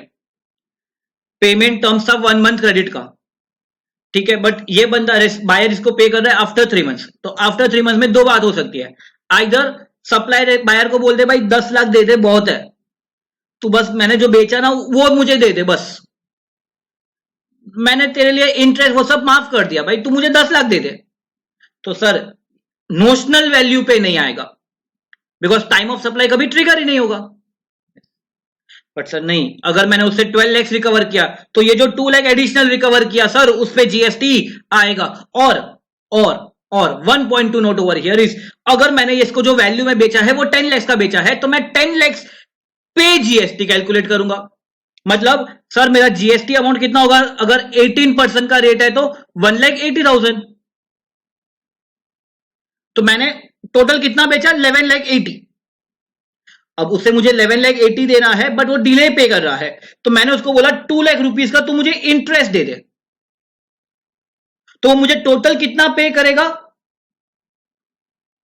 Total he will pay 11.8 lakhs plus 2 lakh rupees का इंटरेस्ट। तो टोटल सर वो मुझे पे कर रहा है 13.8 लाख रुपीज। अब ये 2 लाख इस पे जीएसटी आएगा बट इस पे कैलकुलेट नहीं करना है, वो मुझे सिर्फ और सिर्फ 2 लाख रुपीज देगा। तो ये मेरा इंक्लूसिव माना जाएगा, मतलब ये 2 लाख को मुझे बैकवर्ड कैलकुलेट करना पड़ेगा। This is inclusive of GST. I hope you are understanding. और अगर ये जो मैंने दिया था ना बेटा, वो अगर 12% पे था सपोज, तो ये मेरा इंक्लूसिव ऑफ 12% माना जाएगा। ओके, कब पे करना है time of supply, smarty, you are smarty. One very good clarification. और ये क्लैरिफिकेशन के रिलेटेड गाइस मैं आपको एक पॉइंट अगेन आपको बोलना चाहता हूं। अगर मेरे पास बहुत पैसे है, मैंने किसी को लोन पे दिया, तो बेटा वो जब मुझे पे करेगा तो वो इंटरेस्ट जो मुझे पे करेगा that is a time value of money, that is an exempt service. Loan पे interest is an exempt service. But अगर मैंने कुछ बेचा, कुछ सप्लाई किया है, बीट गुड्स बीट सर्विस, वो अगर लेट पे कर रहा है उस पे इंटरेस्ट है तो उस पे जीएसटी आएगा। I hope that clarification the difference is clear. अब guys we have a buyer, और ये बायर को ना एक मोबाइल फोन खरीदना है, तो ये सप्लायर के पास गया, इसने बोला मैं 40,000 में मोबाइल फोन दूंगा। बायर बोल रहा है मेरे पास 40,000 नहीं है, इतना महंगा नहीं है, मेरे को फोन पसंद आया। तो सप्लायर ने इसको और एक ऑप्शन दिया, आइदर आप अगर मुझे 40,000 एट वन गो पे नहीं कर सकते, अगर आपको ईएमआई में पे करना है तो आप मुझे 4 किस्तों में पे कर सकते हो, 4 इंस्टॉलमेंट में पे कर सकते हो, 11,000 पर मंथ का इंस्टॉलमेंट रहेगा। तो ये बंदे को सिर्फ 11,000 पे करना है फॉर 4 मंथ्स, 44,000 में इसने दे दिया। अब ये सप्लायर को हम सप्लायर ऑफ गुड्स बोलेंगे, ऑब्वियस सर ऑब्वियस। इसने मोबाइल फोन कितने में दिया, क्या मैं बोलूं 40,000 में दिया, नहीं, इसने 4 इंस्टॉलमेंट में 44,000 में टोटल में दिया है। तो बेटा can I say there is a delay payment in consideration, जिसके लिए कुछ इंटरेस्ट या पेनल्टी या लेट फी लगाया गया which is embedded in this. तो टोटल सर जीएसटी कितने पे आना चाहिए, 44,000 पे, नो डाउट अबाउट इट।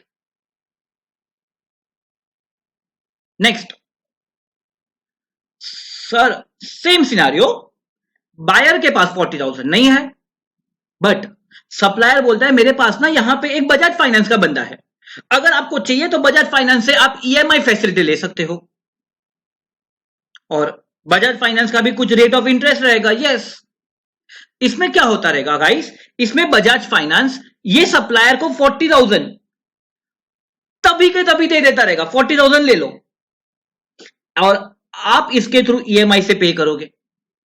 मतलब सर बजाज फाइनेंस ने क्या किया, सर बजाज फाइनेंस ने तो मुझे शॉर्ट टर्म के लिए लोन दिया, और वो मैं जब रिपे करूंगा तो इंटरेस्ट के साथ रिपे करूंगा। और स्मार्टी बोलो, ये जो काम है क्या ये इंटरेस्ट पे जीएसटी आएगा क्या, no, it is an exempt service. तो सर जीएसटी कितने पे आएगा, सर इसको तो 40 ही मिला है, 40,000 पे ही आएगा।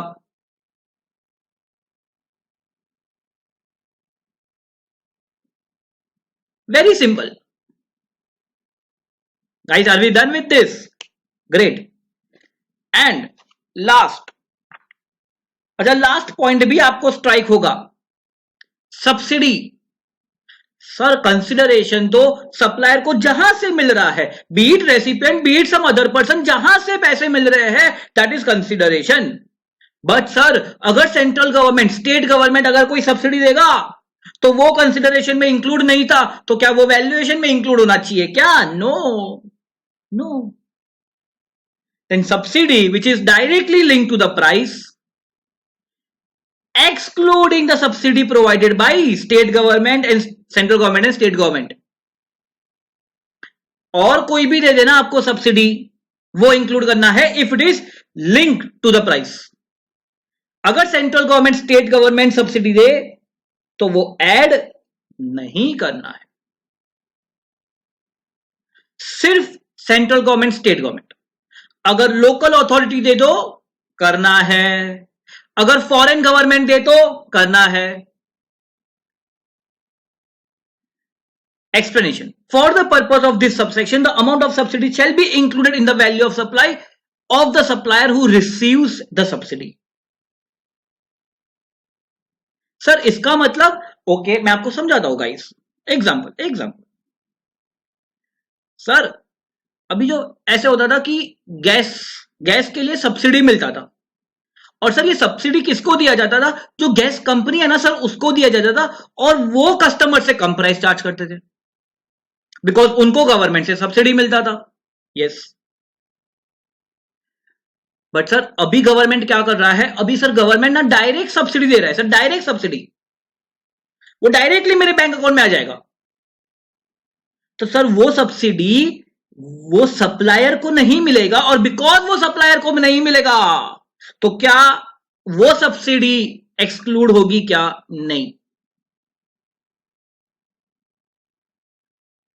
बिकॉज वो सब्सिडी सप्लायर को मिला ही नहीं है, तो सप्लायर तो पूरा आपको चार्ज करेगा, आपको गवर्नमेंट अलग से सब्सिडी देगा।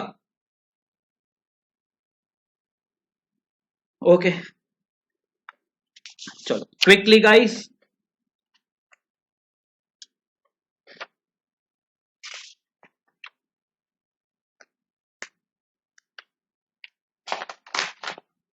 सेल्फ एक्सप्लेनेटरी है ये भी।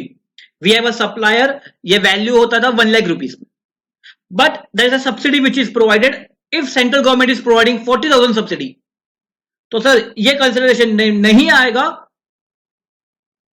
ये कंसिडरेशन में नहीं आएगा, और बिकॉज इसको इतना मिल रहा है तो सर ये तो 60,000 चार्ज करेगा। तो कितने पे जीएसटी आएगा? 60,000 पे जीएसटी आएगा। बट सर अगर ये सप्लायर 60 चार्ज कर रहा है because some other person is providing 40,000 subsidy, तो ये कंसिडरेशन में आ जाएगा और टोटल 1 लाख पे जीएसटी आएगा। सिंपल। ऑल 15 टू ए से लेके 15 टू ई। 1 सेकेंड बोलो मैं गाइस, चलो 1 सेकेंड बहुत कम हो गया, 1 मिनट, क्या पूरे 1 मिनट में आप पूरे 5 पॉइंट आप बोल सकते हो क्या? 15 टू ए सारे taxes other than GST taxes. 15 to B sir supplier का obligation met by the recipient. 15 to C sir any incidental expenses जो भी इंक्लूडिंग कमीशन पैकेजिंग जो भी आप चार्ज कर रहे हो इनवॉइस पे, and anything which is done by the supplier either at the time of delivery or before the delivery. 15 to D interest penalty late fee for delay payment of consideration. 15 to E subsidy linked to the price other than central government state government subsidy. Done.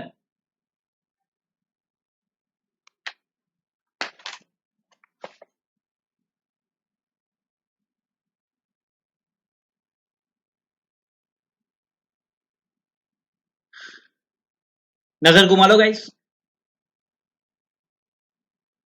We are done, great.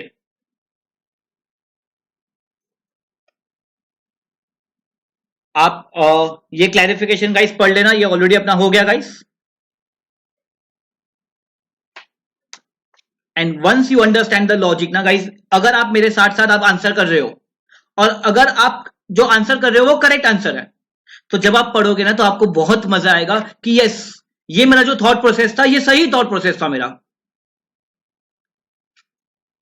चलो next we have one question guys, try करो इसको। C limited owns a coaching institute The institute charges 18,000 per student for giving training. However, this training program is subsidized by different institution. State government दे रहा है, charitable trust दे रहा है, government of Japan दे रहा है. Consequently, CL Limited charges 17,200 only. अब कितने पे GST आना चाहिए? सर ये जो दे रहा है ना 500, इस पे नहीं आएगा. ये 200 और ये 100, ये दोनों पे आएगा. मतलब इन टोटलिटी 17,500 पे जीएसटी आना चाहिए.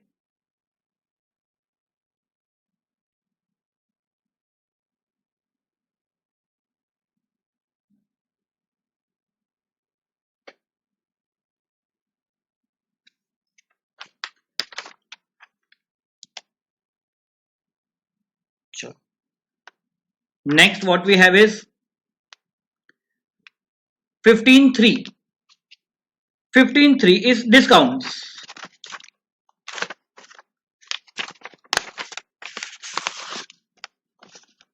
डिस्काउंट. अच्छा, डिस्काउंट कैसे कितने तरीके के हो सकते हैं? सर मेरे पास कस्टमर आया, मैंने कस्टमर को बोला कि मैं 1 लाख रुपीस में बेचता हूं. कस्टमर बोला है कि मैं आज के आज अभी के अभी पे करने को रेडी हूं. मैंने बोला वेल एंड गुड, अगर आप पे करने को रेडी हो तो मैं आपको 5,000 रुपीज का डिस्काउंट दे सकता हूं, कैश डिस्काउंट. तो मैंने उसको कैश डिस्काउंट दिया 5,000 रुपीज का. तो सर मैंने इनवॉइस कैसे बनाया रहेगा? 1 लाख रुपीज माइनस 5,000. क्या ये जो डिस्काउंट है, क्या it is at the time of supply only? Yes. और क्या मैंने ये इनवॉइस में रिकॉर्ड कर दिया? यस. तो सर मैं रेसिपिएंट से कितना चार्ज कर रहा हूं? What is the price actually paid और पेएबल? 95,000. तो सर 95,000 पे ही जीएसटी आएगा. ये डिस्काउंट का आपको एक्सक्लूजन मिलेगा. That is this first point. So the value of supply shall not include any discount which is given, discount which is recorded in the invoice. मतलब discount is given at the time of supply. Such discount should be duly recorded in the invoice. अच्छा sorry, इसमें particulars में थोड़ा सा change कर देना. Discount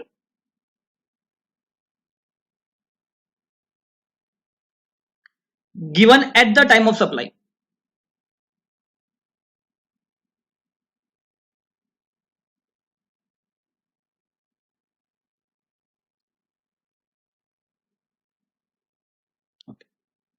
discount which is given after supply. Sir ऐसे कैसे डिस्काउंट हो सकते हैं जो आफ्टर सप्लाई, मैं एक बार बेच दूं उसके बाद मैं डिस्काउंट दूं? हो सकता है ना यार.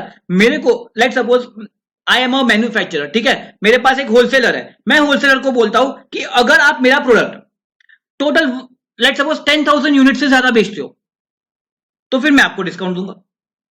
और सर ये डिस्काउंट सिर्फ एडिशनल प्रोडक्ट्स पे नहीं रहेगा, टोटल प्रोडक्ट्स पे रहेगा. मतलब for let suppose 0 to 10,000 quantities,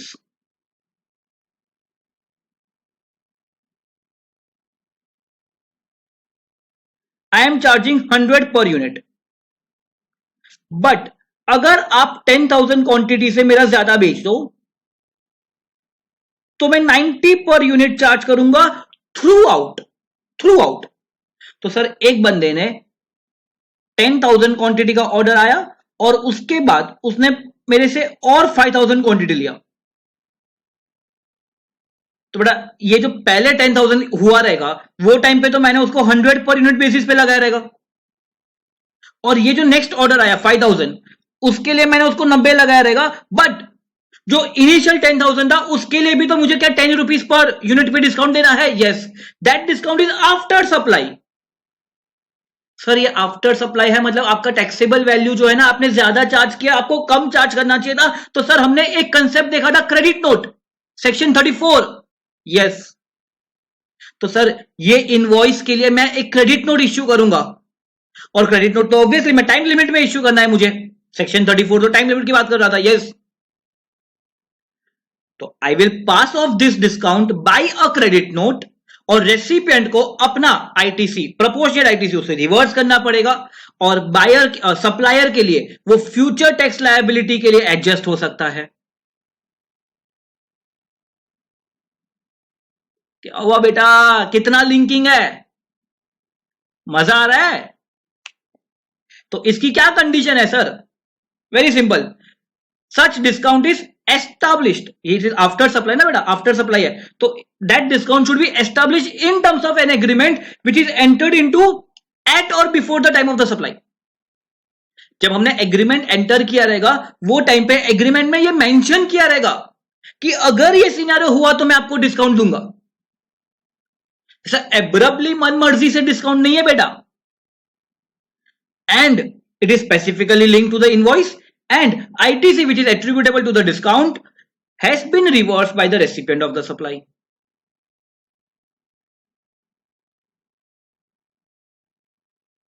हो गया, डन। तो दो कंडीशन है बेटा, एक क्या कि एग्रीमेंट में मेंशन होना चाहिए, तीन कंडीशन, एग्रीमेंट में मेंशन होना चाहिए, it can be link to the invoices, and third buyer should reverse his ITC, और फोर्थ में बोलो तो ये क्रेडिट नोट के थ्रू पास होगा। ओके, इसमें कौन कौन से डिस्काउंट आ सकते हैं? तो एक तो मैंने जैसे आपको बोला क्वांटिटी डिस्काउंट, सेकंड ऐसा हो सकता है कि हमारा रेट ही फिक्स नहीं था, हमारा रेट ना फ्यूचर जो हो सकता है, मैंने बोला कि नेक्स्ट मंथ का जो प्राइस रहेगा वो बेसिस पे रहेगा, या इंटरनेशनल जो प्राइस रहेगा वो बेसिस पे रहेगा, तो हमारा रेट फाइनलाइज नहीं है, और फ्यूचर में अगर रेट वो कम हो गया तो मेरे को डिस्काउंट देना पड़ेगा after supply. Yes,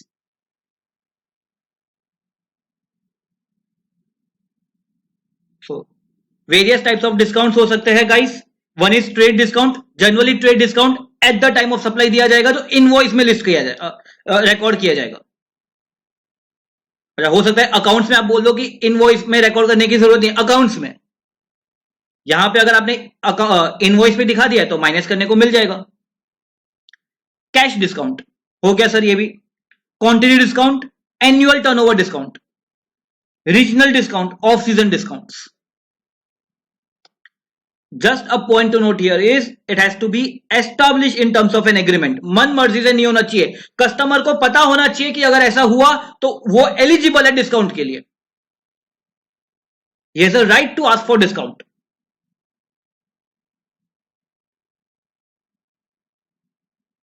most important point guys, और ये मैंने रीजन भी यहां पे मेंशन किया हुआ है। Look at guys examples, institute के क्वेश्चंस है गाइस, इसमें स्टडी मॉड्यूल का एग्जांपल्स है गाइस।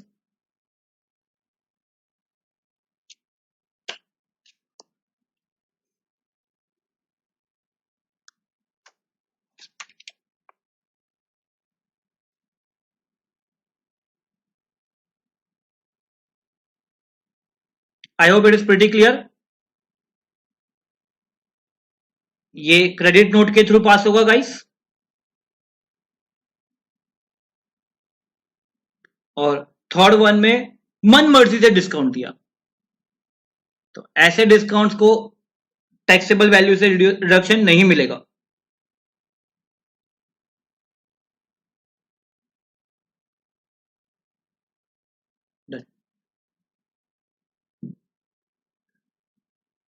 डन।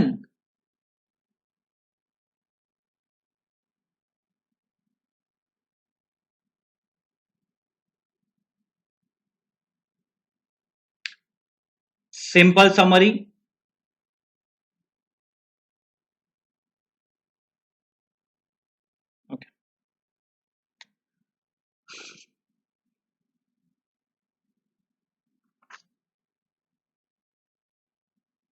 आप सिर्फ ये सेट का देख लेना गाइस एक बार। I am sure you are smart enough, आपको ये सब आता है अभी।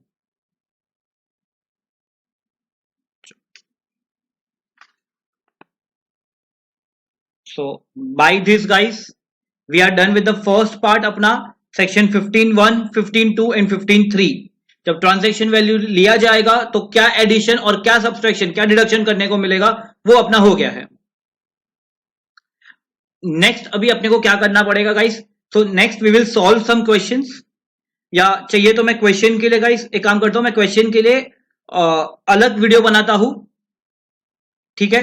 तो वो क्वेश्चन का वीडियो आप एक बार देख लेना गाइस, ये टॉपिक यहां इसके बाद चलो गाइस, नेक्स्ट क्या है गाइस अपने पास? तो सर अगर हम ट्रांजैक्शन वैल्यू नहीं ले सकते तो फिर हमें इसका वैल्यूएशन कैसे करना है, वो रूल 37 से लेके रूल 31 तक हमें बताएंगे। तो this is based on section 15 sub section 4। और ये बता दो बेटा, ट्रांजैक्शन वैल्यू कब कब नहीं ले सकते? सर जब बायर सेलर रिलेटेड है, जब प्राइस सोल कंसिडरेशन नहीं है, इन दैट केस सर हमें वैल्यूएशन रूल देखना पड़ेगा। तो रूल 27 ये बताता है कि when the consideration is not होनली in money, total monetary consideration नहीं मिल रहा है, पार्टली इन काइंड या टोटली इन काइंड, तो rule 27। Rule 28, transaction between distinct और रिलेटेड पर्सन। और आपको कुछ स्ट्राइक होना चाहिए बेटा, डिस्टिंक्ट पर्सन। सर सेक्शन 15(1) तो कहीं पे ऐसा बोलता ही नहीं रहा। 15(1) तो सिर्फ रिलेटेड पर्सन की बात कर रहा था, बट ये लैकुना ऑफ लॉ है, राइट? यस, प्रोविजन नहीं है 15(4) में, प्रोविजन नहीं है, बट फिर भी रूल बना दिया।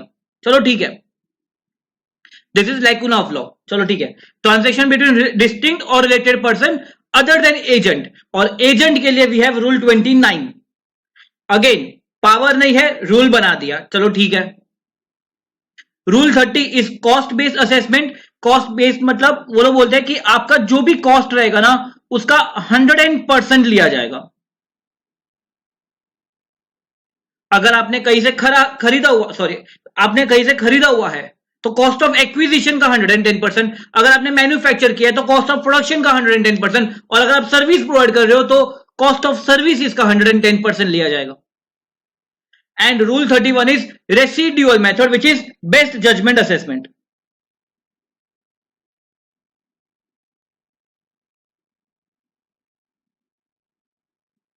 And we have rule 31A and rule 32।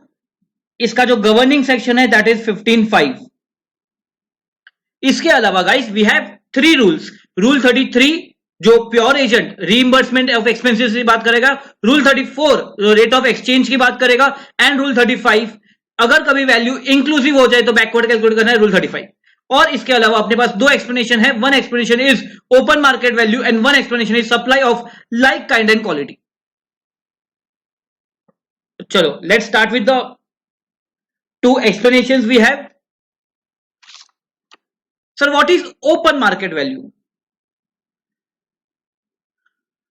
अच्छा, अगर मैं आपको बोलूं कि I am a supplier of laptop, और मैं जो लैपटॉप है, मैं लेट सपोज 50,000 में लैपटॉप बेचता हूं, मेरे पास जो कस्टमर आएंगे मैं 50,000 का बेचता हूं, तो इसका ओपन मार्केट वैल्यू क्या हो गया?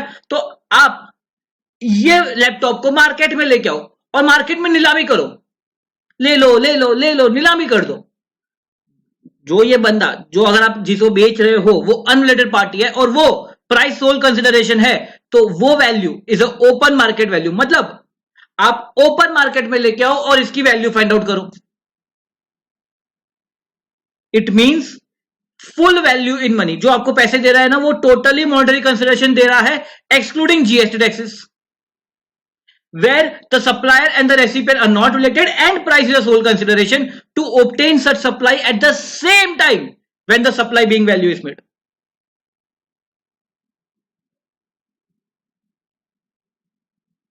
तो अगर कभी मेरे को ओपन मार्केट वैल्यू अगर मैं पूछा गया, तो एट दैट मोमेंट अगर मैं इसको मार्केट में लेके आके बेचना चाहता हूं तो मुझे कितना वैल्यू मिलेगा? जब वो अनरिलेटेड पार्टी है, जब प्राइस सोल कंसिडरेशन, तो मुझे कितना पैसा मिलेगा? That is open market value. Sir example, suppose mister A sells 30 laptops at ₹25,000 each. However, at the same time he supplied 10 laptops at 20,000 each to his relatives. Price is it's a related party, therefore open market value लेना है। Open market value क्या हो जाएगा? Will be 25,000।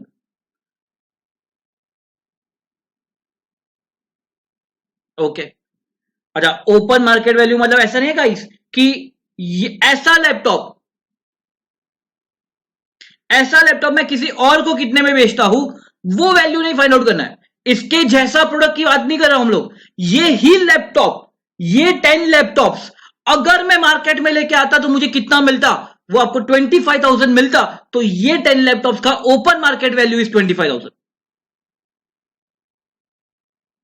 अच्छा sir, ये जो 10 laptops है ये लेट सपोज कस्टमाइज्ड बेस्ड है, मतलब सर इसकी ओपन मार्केट वैल्यू नहीं है। तो फिर अगर हमें कभी इसके जैसा प्रोडक्ट की बात करेंगे, that is supply of like kind and quality, LKQ short form. It means any other supply of goods, other,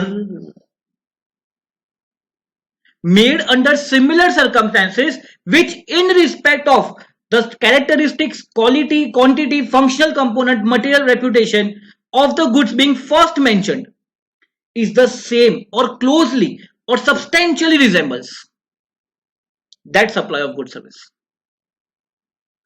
Very important definitions guys, open market value and supply of like kind and quality. इसको lightly मत लेना guys, अगर आप practice में भी जाओगे ना guys तो ये डेफिनेशंस आपको बहुत इंपॉर्टेंट, बिकॉज इस पे बहुत सारे आपको आई कैन से इंटरप्रिटेशंस आएंगे। तो लाइक काइंड एंड क्वालिटी मतलब इसके जैसा, तू नहीं तो तारो फोटो चाल से, तू नहीं तो तारो फोटो चाल से, इसके जैसा, बट तू ही रे open market value. Guys are we very clear with this? चलो आप एक पॉइंट ये पढ़ लो guys, obviously case to case basis पे डिफर करेगा। चलो next, let's start with rule 27। कब पिक्चर में आएगा? जब नॉन मॉनेटरी कंसिडरेशन इन्वॉल्व है। रूल 27 में अपने को वैल्यूएशन कैसे करना है, तो वो लोग बोले हम आपको एक सीक्वेंस देंगे, आपको वो सीक्वेंस में फॉलो करना है, फर्स्ट सेकंड थर्ड फोर्थ। हम एक एग्जांपल से करते हैं, एग्जांपल से बेटर रहेगा बेटा।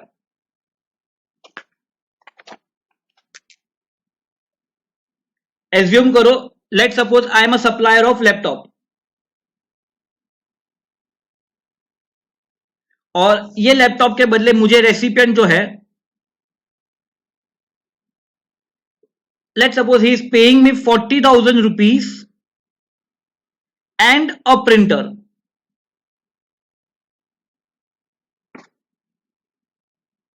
ये रेसिपिएंट का लेट सपोज प्रिंटर का शॉप है, मैंने इसको बोल दिया कि मैं अगर आपको लैपटॉप बेचूंगा तो मुझे 40,000 रुपीज दे देना, और मुझे प्रिंटर की जरूरत है तो आप मुझे वो प्रिंटर दे देना। तो सर कितने पे जीएसटी आएगा? रूल 27। अब रूल 27 फर्स्ट पॉइंट क्या बोल रहा है, ये लैपटॉप को आप मार्केट में लेके आओ, find out the open market value of this laptop. अगर ये लैपटॉप के लिए अगर आपको 50,000 रुपीज मिल रहा है, then 50,000 is open market value. अगर आपको ये लैपटॉप के लिए 55,000 मिल रहा है, then 55,000 is open market value, और वैसे एक्सेट्रा। तो फर्स्ट आपको वैल्यूएशन कैसे करना है, ये लैपटॉप को open market value find out करो, दैट इज फर्स्ट। सेकेंड, अगर ये नहीं हो सकता, ये कब नहीं हो सकता सर, ये रेसिपिएंट जो है ना, ये लैपटॉप में उसने कस्टमाइजेशन करवाया है, मतलब ये लैपटॉप में जनरली 1 TB हार्ड डिस्क होता है, उसने मुझे बोला कि 2 TB हार्ड डिस्क चाहिए, मैं जनरली 8 GB रैम दे रहा हूं, वो बोला 16 GB रैम चाहिए। क्या कस्टमाइजेशन हो सकता है? यस। तो सर कस्टमाइज प्रोडक्ट बनाया, और कस्टमाइज प्रोडक्ट बनाया तो ओपन मार्केट वैल्यू इसकी अवेलेबल नहीं हो सकती। तो sir we don't have an open market value, तो फिर सर हम क्या करेंगे, तो फिर मैं बोलूंगा कि तूने मुझे कितना कैश दिया, 40,000 कैश दिया, प्लस और क्या दिया, प्रिंटर। तो प्रिंटर का open market value find out करो, प्रिंटर का ओपन मार्केट वैल्यू, जो मिला उसका ओपन मार्केट वैल्यू। पहला पॉइंट क्या था, जो दिया उसका ओपन मार्केट वैल्यू। सेकंड, जो मिला उसका ओपन मार्केट वैल्यू, और लेट सपोज प्रिंटर का ओपन मार्केट वैल्यू है 8000, तो सर 48,000 पे आएगा। अगर प्रिंटर का ओपन मार्केट वैल्यू है 12,000 तो 52,000 पे आएगा, एक्सेट्रा एक्सेट्रा एक्सेट्रा। सर अगर ये भी पॉसिबल नहीं है, प्रिंटर भी कस्टमाइजेशन है, इन दैट केस ऐसा लैपटॉप, इसके जैसा लैपटॉप, सिमिलर सिमिलर, ये मैं किसी और को कितने में बेचता हूं उसकी वैल्यू ले लो, लाइक काइंड एंड क्वालिटी। और सर अगर वो भी पॉसिबल नहीं है, फिर आपको जो पैसे मिला वो पकड़ लो, 40,000 तो हो ही जाएगा, प्लस आपको जो मिल रहा है उसका रूल 30 या रूल 31 के बेसिस पे आपको वैल्यूएशन करना है।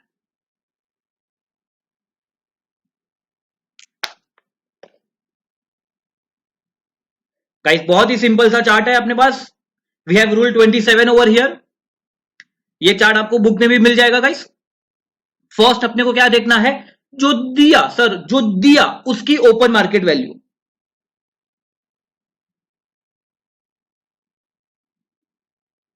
सेकंड सर जो मिला उसकी value, money plus money equivalent of the consideration which is not in money, तो इन काइंड जो मिला ना उसका monetary equivalent value. Third sir supply of good service और both of like kind and quality, इसके जैसा, तू नहीं तारो फोटो चाल sir.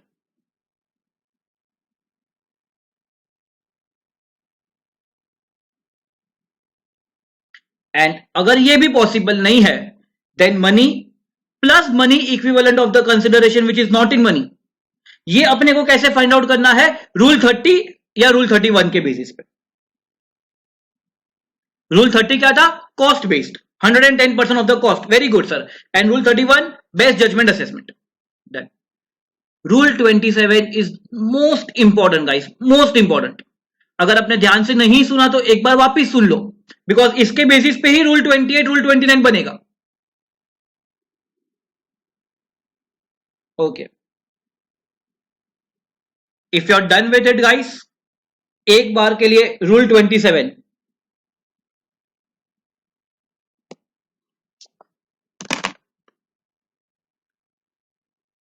Open, first is open market value of such supply, highlight the word such, और बहुत इंपॉर्टेंट रेलेवेंस है गाइस ये सब वर्डिंग्स के। सच मतलब सर अगर मैं लैपटॉप दे रहा हूं तो लैपटॉप जो दे रहा हूं उसकी open market value. Second sir जो मिला, मनी मिला प्लस इन काइंड जो मिला उसकी इक्विवेलेंट वैल्यू, मतलब open market value of received, what is received. Third sir इसके जैसा, of like kind and quality. And fourth जो मनी मिला प्लस जो इन काइंड मिला उसको रूल 30 या रूल 31 के बेसिस पे करना है।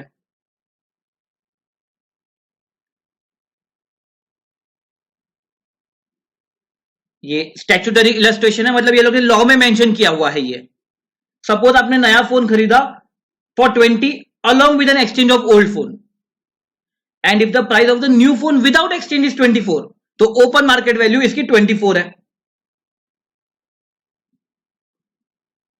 सपोज लैपटॉप आपको मिल रहा है 40 में along with printer, and the value of the printer is 4,000, but the open market value of laptop is not known।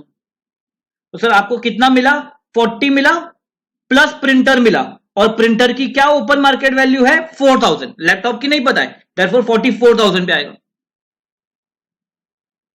I hope it is simple and it is very clear, crystal clear to you guys. चलो अभी भी clear नहीं है तो ये example से तो हो ही जाएगा, इसमें कोई दिक्कत नहीं है। एक बार एक एग्जांपल आप गाइस पढ़ लो।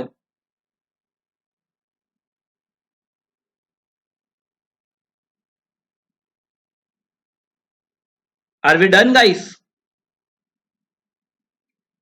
पहले जो दिया उसकी वैल्यू, हाँ ये डायरेक्टली 6.5 मत लेके आना बेटा, पहले जो दिया उसकी वैल्यू, तो पहले 7 lakhs, अगर ये पॉसिबल नहीं है तो जो मिला उसकी value. Done sir, done.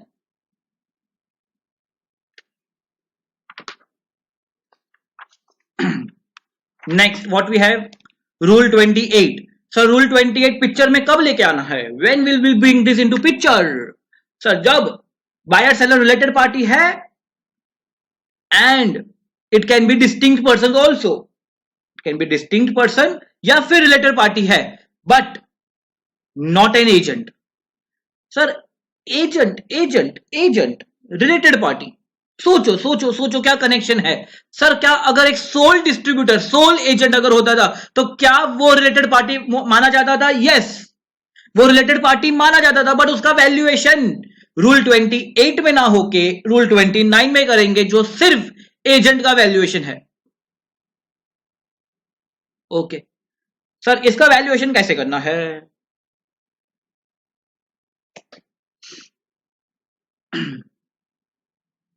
Okay, we have a related party, deem distinct person.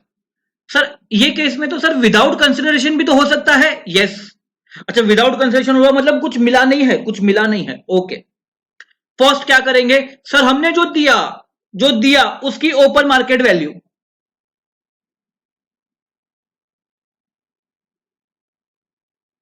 Okay, क्या मिला?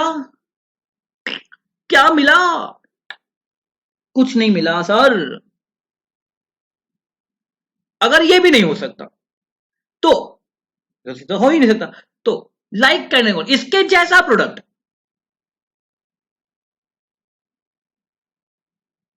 और अगर ये भी नहीं हो सकता तो सर उसके पास से तो अपने को कुछ पैसे नहीं मिलने वाले, कुछ पैसे भी नहीं मिलने वाले, बट इन काइंड अगर कुछ मिल गया तो उसकी वैल्यूएशन हमें कैसे करनी है? रूल 30 या रूल 31 के बेसिस पे। बेटा कंपेयर कर पा रहे हो? Can you compare this?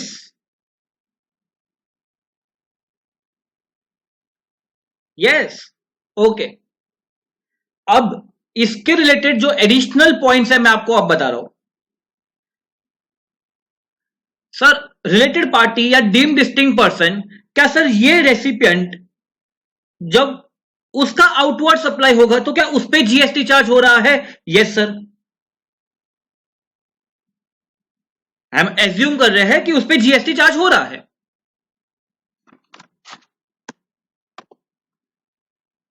So in that case sir मैं इसको कुछ भी दूं, उसकी मैं open market value find out करूं और ये सप्लायर उस पर जीएसटी चार्ज करे जिसपे ये बंदा आईटीसी लेगा, तो सर घर के पैसे घर में ही तो रहे। एक जेब से आपने आउटपुट टैक्स बढ़ा दिया, एक जेब से आउटपुट टैक्स बढ़ गया, दूसरे जेब से आप आईटीसी ले रहे हो, तो सर गवर्नमेंट को कुछ फायदा नहीं है इसमें। तो गवर्नमेंट बोलता है, very very very important point, very important point, government बोलता है कि अगर अगर अगर recipient is eligible for full ITC, in that case आप उसको जो भी वैल्यू चार्ज करो ना वो ओपन मार्केट वैल्यू माना जाएगा और उस पर हम कभी डिस्प्यूट नहीं करेंगे। Invoice value will be consider as an open market value but only and only if recipient is eligible for full ITC. Sir what do mean by full ITC? Full ITC का मतलब है कि अगर ये recipient जो supply कर रहा है वो एग्जेम्प्ट है, मतलब इसको तो आईटीसी बिल्कुल भी नहीं मिल रहा है, तो फिर open market value find out करो। सर ये जो रेसिपिएंट है ये दो सप्लाई कर रहा है, एक टैक्सेबल एक एग्जेम्प्ट, तो सर ये फुल आईटीसी के लिए एलिजिबल नहीं है, और नहीं है तो ओपन मार्केट वैल्यू फाइंड आउट करो।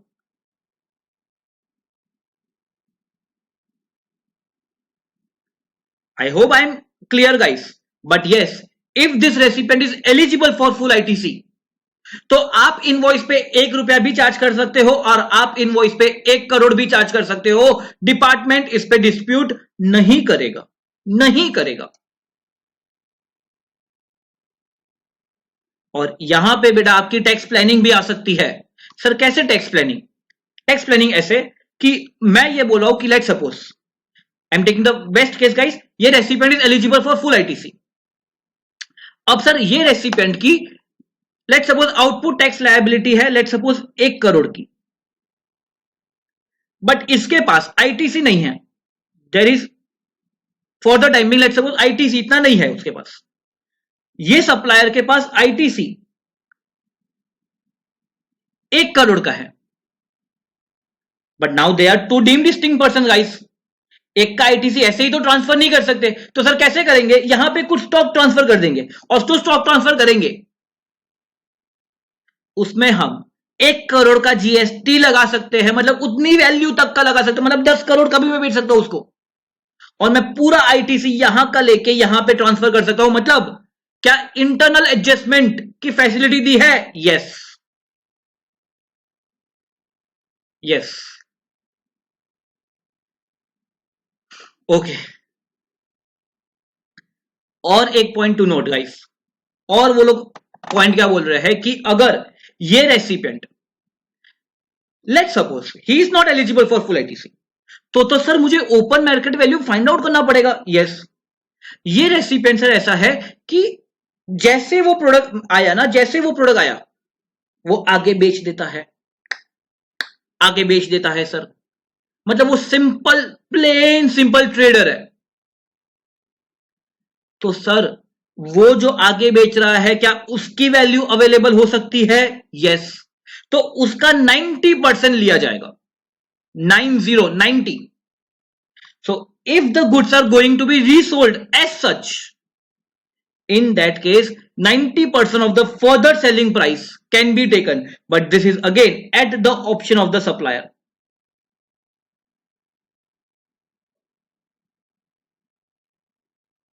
गाइस कहां पे अटक रहे हो? एकदम सिंपल है। पहले रूल 28 को फ्रेम करो। फ्रेम कैसे करोगे? रूल 27 का बेस पकड़ के। दिया दिया सर कुछ भी नहीं मिला, इसके जैसा रूल 30-31, बिकॉज मिला तो कुछ भी नहीं है, तो रूल 30-31। एक बार आपने ये फ्रेम कर दिया, उसके बाद आपको ये देखना है कि क्या रेसिपिएंट को फुल आईटीसी एलिजिबल है।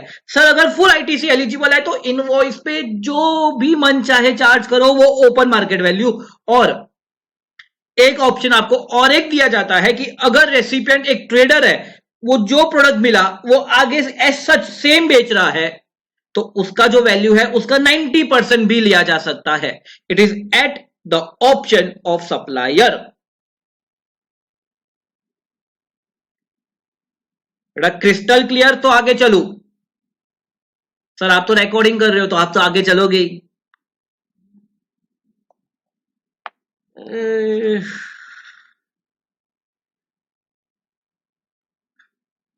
बोलो, अब पढ़ने की जरूरत है? पढ़ लोगे?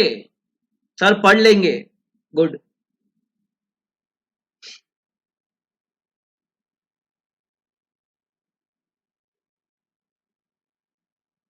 Mark this star point guys.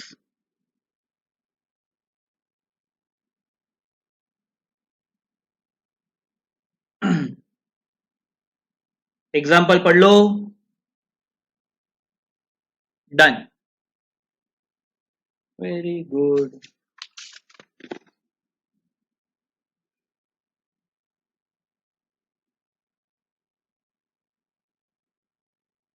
We are done with the application guys. Related party तो आप माहिर हो। ये पॉइंट गाइस मैंने बोला इंटरनल एडजस्टमेंट अलाउ किया जाएगा, वो मैंने यहां पे मेंशन किया हुआ है।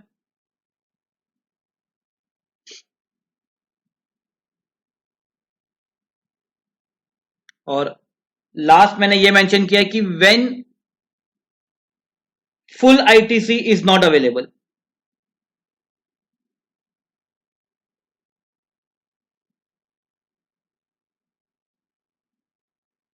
Done sir.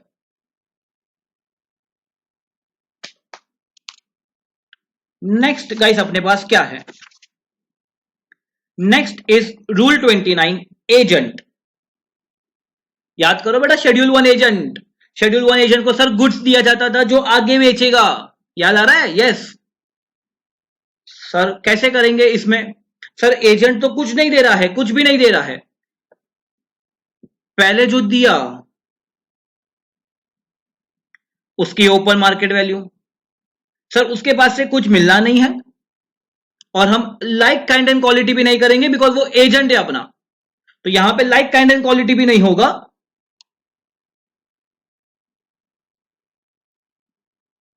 Last rule 31।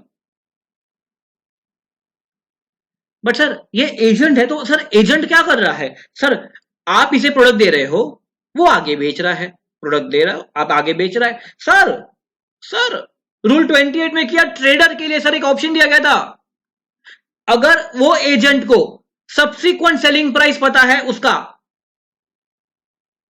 उसके वो ऐसा प्रोडक्ट वो किसी और वो बायर को कितने में जनरली दे रहा है, अगर वो प्राइस अवेलेबल है तो क्या 90% लिया जा सकता है उसका? Yes.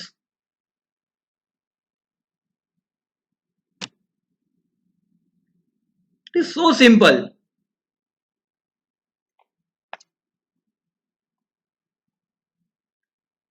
either the open market value or 90% at the option of the supply, 90% of the price chart for supply of like kind and quality. Why like kind and quality? Because हमने अभी तक तो वो प्रोडक्ट हम दे रहे हैं उसको, वो आगे जो बेचेगा वो तो लाइक काइंड एंड क्वालिटी का प्रोडक्ट बेचेगा। By the recipient to his customer, not related person, where the goods are intended for further supply. नहीं हो सकता तो rule 31। Look at this example guys.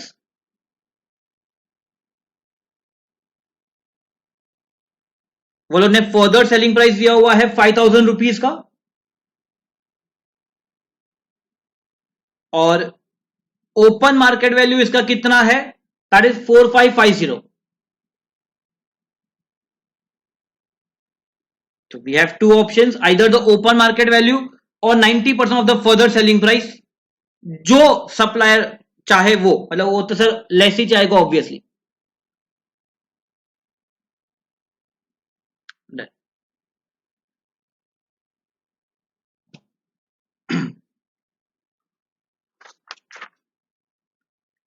Next what we have is rule 30।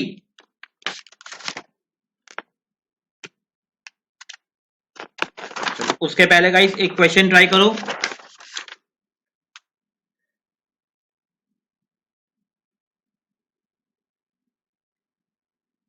A customized air conditioning unit whose open market value is not available is installed at an office wherein the consideration is paid in the form of money of 40 and an old AC unit whose price is not available at the time of supply.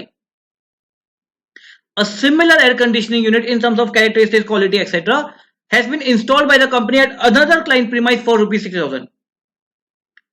Sir, open market value not available because it is a customized thing. ठीक है, हमें जाना है rule 27 में, open market value not available. Second, sir जो मिल रहा है 40 plus पुराने एसी का प्राइस, बट वो भी अवेलेबल नहीं है, तो वो भी नहीं हो सकता। But sir like kind and quality 60,000, तो 60,000 पे आएगा। Very simple.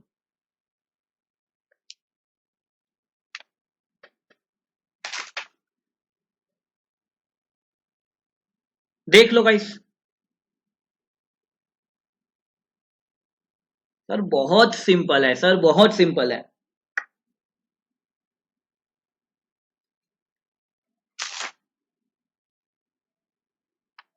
क्वेश्चन बाद में करते हैं। Next,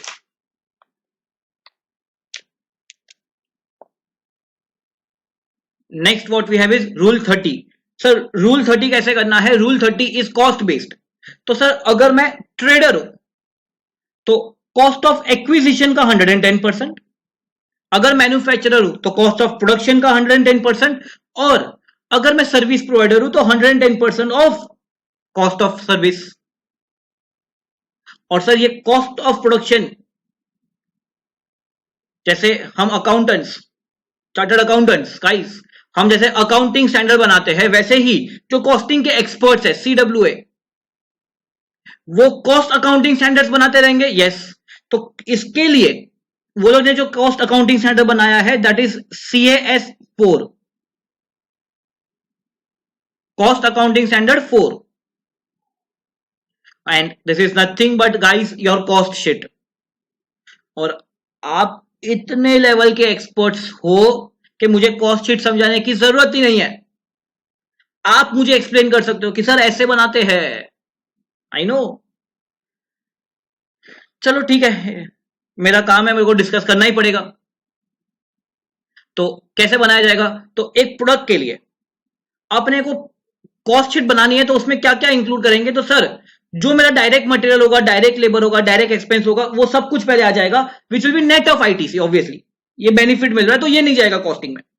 this is your prime cost. Sir prime cost के बाद मेरे जो भी फैक्ट्री ओवरहेड्स रहेंगे वो सारे फैक्ट्री ओवरहेड्स मेरे ऐड हो जाएंगे, दैट इज फैक्ट्री कॉस्ट। इसके बाद सर प्रोडक्ट बनाने के लिए मेरे को इस पे रिसर्च डेवलपमेंट करना पड़ेगा, यस। क्वालिटी कंट्रोल चेक रखना पड़ेगा, यस, उसका कॉस्टिंग होगा तो वो ऐड किया जाएगा। उसके बाद ये प्रोडक्ट को बनाने के लिए कुछ एडमिन कॉस्ट भी होते रहेंगे, but it is only if it is related to production, not marketing. बेटा मार्केटिंग तो सेल्स एक्सपेंस हो गया। So admin cost, admin overhead only if it is related to production. Plus sir product बना दिया तो पैकेजिंग का cost भी होगा, यस। और सर प्रोडक्ट बनाने के लिए अगर कुछ रेसिपिएंट ने अगर मुझे कुछ फ्री सप्लाई दिया है तो क्या वो भी मेरे कॉस्टिंग में जाएगा? यस। कॉस्ट शीट बनाते के टाइम तो वो भी कॉस्टिंग में जाएगा ना, यस। बिकॉज ये फ्री सप्लाई नहीं करेगा तो मैं उसको ज्यादा चार्ज करूंगा, वैसे सोचो। एंड अगर कुछ मैन्युफैक्चर कर रहा हूं तो कुछ वेस्ट भी आता रहेगा और वो वेस्ट को मैं बेचता रहूंगा, which will reduce my cost.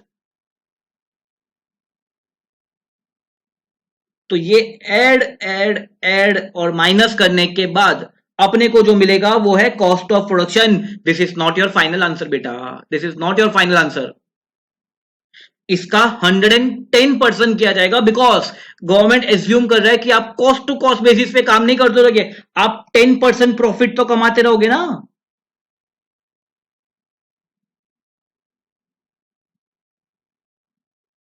बहुत सारे स्टूडेंट्स ना यहां पे आके बस हो गया, बहुत किया, खत्म, ये फाइनल आंसर है, ऐसा नहीं। इसका 110% निकालना है। अच्छा सर इसमें क्या ऐड नहीं होगा?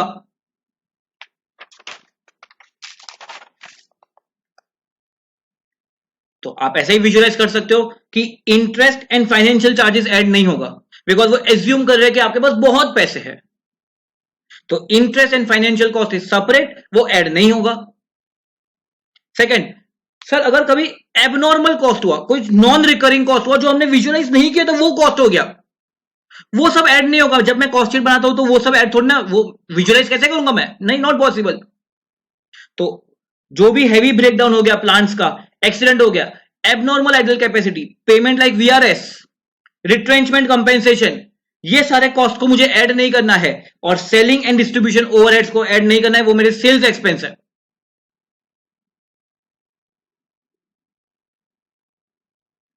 Sir this is in our blood, ये सब आप नहीं बताते ना तो भी हम, सर आंख बंद करते तो भी कॉस्ट शीट दिखता है हमें, यस। अच्छा, तो इतना अगर आप एक्सपर्टाइज हो तो मुझे बोलो सीए सर्विस का कॉस्टिंग कैसे निकालोगे?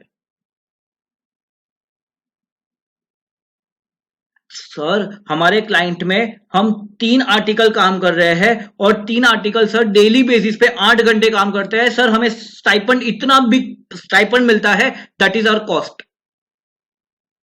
नहीं नहीं नहीं सर, इसमें सर प्रिंटिंग भी ऐड होगा। फिर सर हम लेट बैठते हैं तो हम कुछ खाना वाना मंगवाते हैं तो वो सर वो कॉस्ट भी ऐड होगा। आप विजुअलाइज कर पा रहे हो बेटा, सर्विसेज के लिए कॉस्टिंग निकालना बहुत डिफिकल्ट है, और ये आपके लिए नहीं, चार्टर्ड अकाउंटेंट्स के लिए भी डिफिकल्ट है। तो इसके रिलेटेड वो लोग ने एक पॉइंट बोला है गाइस कि सर्विसेज के लिए एक पर्सन डायरेक्टली रूल 31 में जा सकता है bypassing rule 30। So in respect of supply of service, supplier is permitted to apply rule 31 instead of rule 30.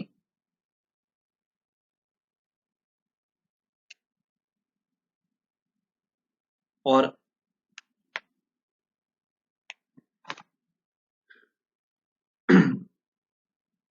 I hope guys आप रूल 30 पढ़ लोगे।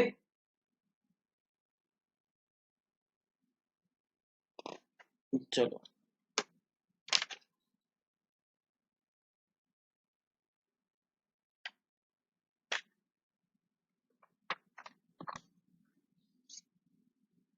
Last one is rule 31. Rule 31 is best judgement assessment. Sir best judgement assessment मतलब क्या एक open hand दे दिया है officer को. Yes, officer अपना मन, अपना दिमाग, अपना माइंड लगाएगा और वो डिटरमाइन करेगा वैल्यू. सर कोई भी एबनॉर्मल वैल्यू हो सकती है क्या? एनी वैल्यू नहीं, एनी वैल्यू नहीं यार. दिमाग लगा के वो लोग ये सारे प्रिंसिपल्स को विजुअलाइज करेंगे कि सेक्शन 15 जो क्या बोल रहा था, क्या वैल्यू आ रहा था, तो उसके रिलेटेड जो वैल्यू बनेगा वो वैल्यू लिया जाएगा. So where the supply can not be determined, the same shall be determined using reasonable means.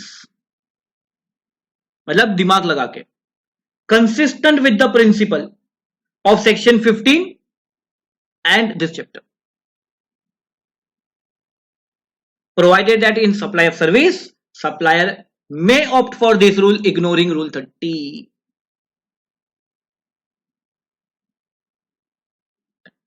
अब इसके रिलेटेड एक क्वेश्चन जो पूछा था वो स्टडी मॉड्यूल का ये क्वेश्चन है गाइस.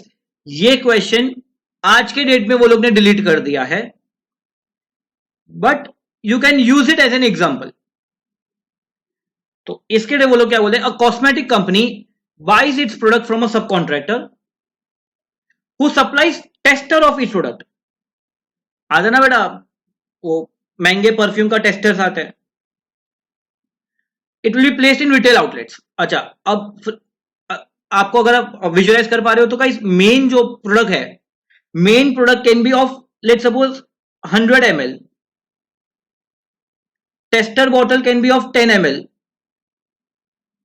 छोटा बॉटल होता है ना वो. यस, तो ये बंदे ने टेस्टर की बॉटल भी दी है. अब टेस्टर का वैल्यूएशन कैसे होगा? क्या टेस्टर का ओपन मार्केट वैल्यू हो सकता है? आगे क्या बोला है, they are of different sizes obviously from the product which is sold. The company and the sub contractor are related person. अच्छा, रिलेटेड पर्सन, तो रूल 28 मतलब open market value. Sir open market value tester का कैसे लिया जाएगा? How will you take for tester? तो sir हम क्या करेंगे, इसका ओपन मार्केट वैल्यू पता रहेगा. लेट सपोज इसका ओपन मार्केट वैल्यू है 1000 रुपीज, तो इसका मतलब सर टेस्टर का open market value will be 100 rupees. ये आपने रूल 31 अप्लाई किया inconsistent with the principles of rule 27 to rule 30. Thank you sir, आपने बताया, हमें तो पता भी नहीं था हमने क्या किया.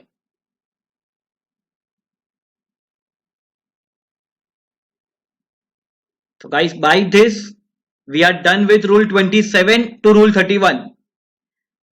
इसके बाद भी हम इसके क्वेश्चंस करेंगे गाइस, तो एक क्वेश्चन का वीडियो में आप चेक कर लेना गाइस. वो नेक्स्ट हम क्या करेंगे, दैट इज सेक्शन 15 सबसेक्शन 5.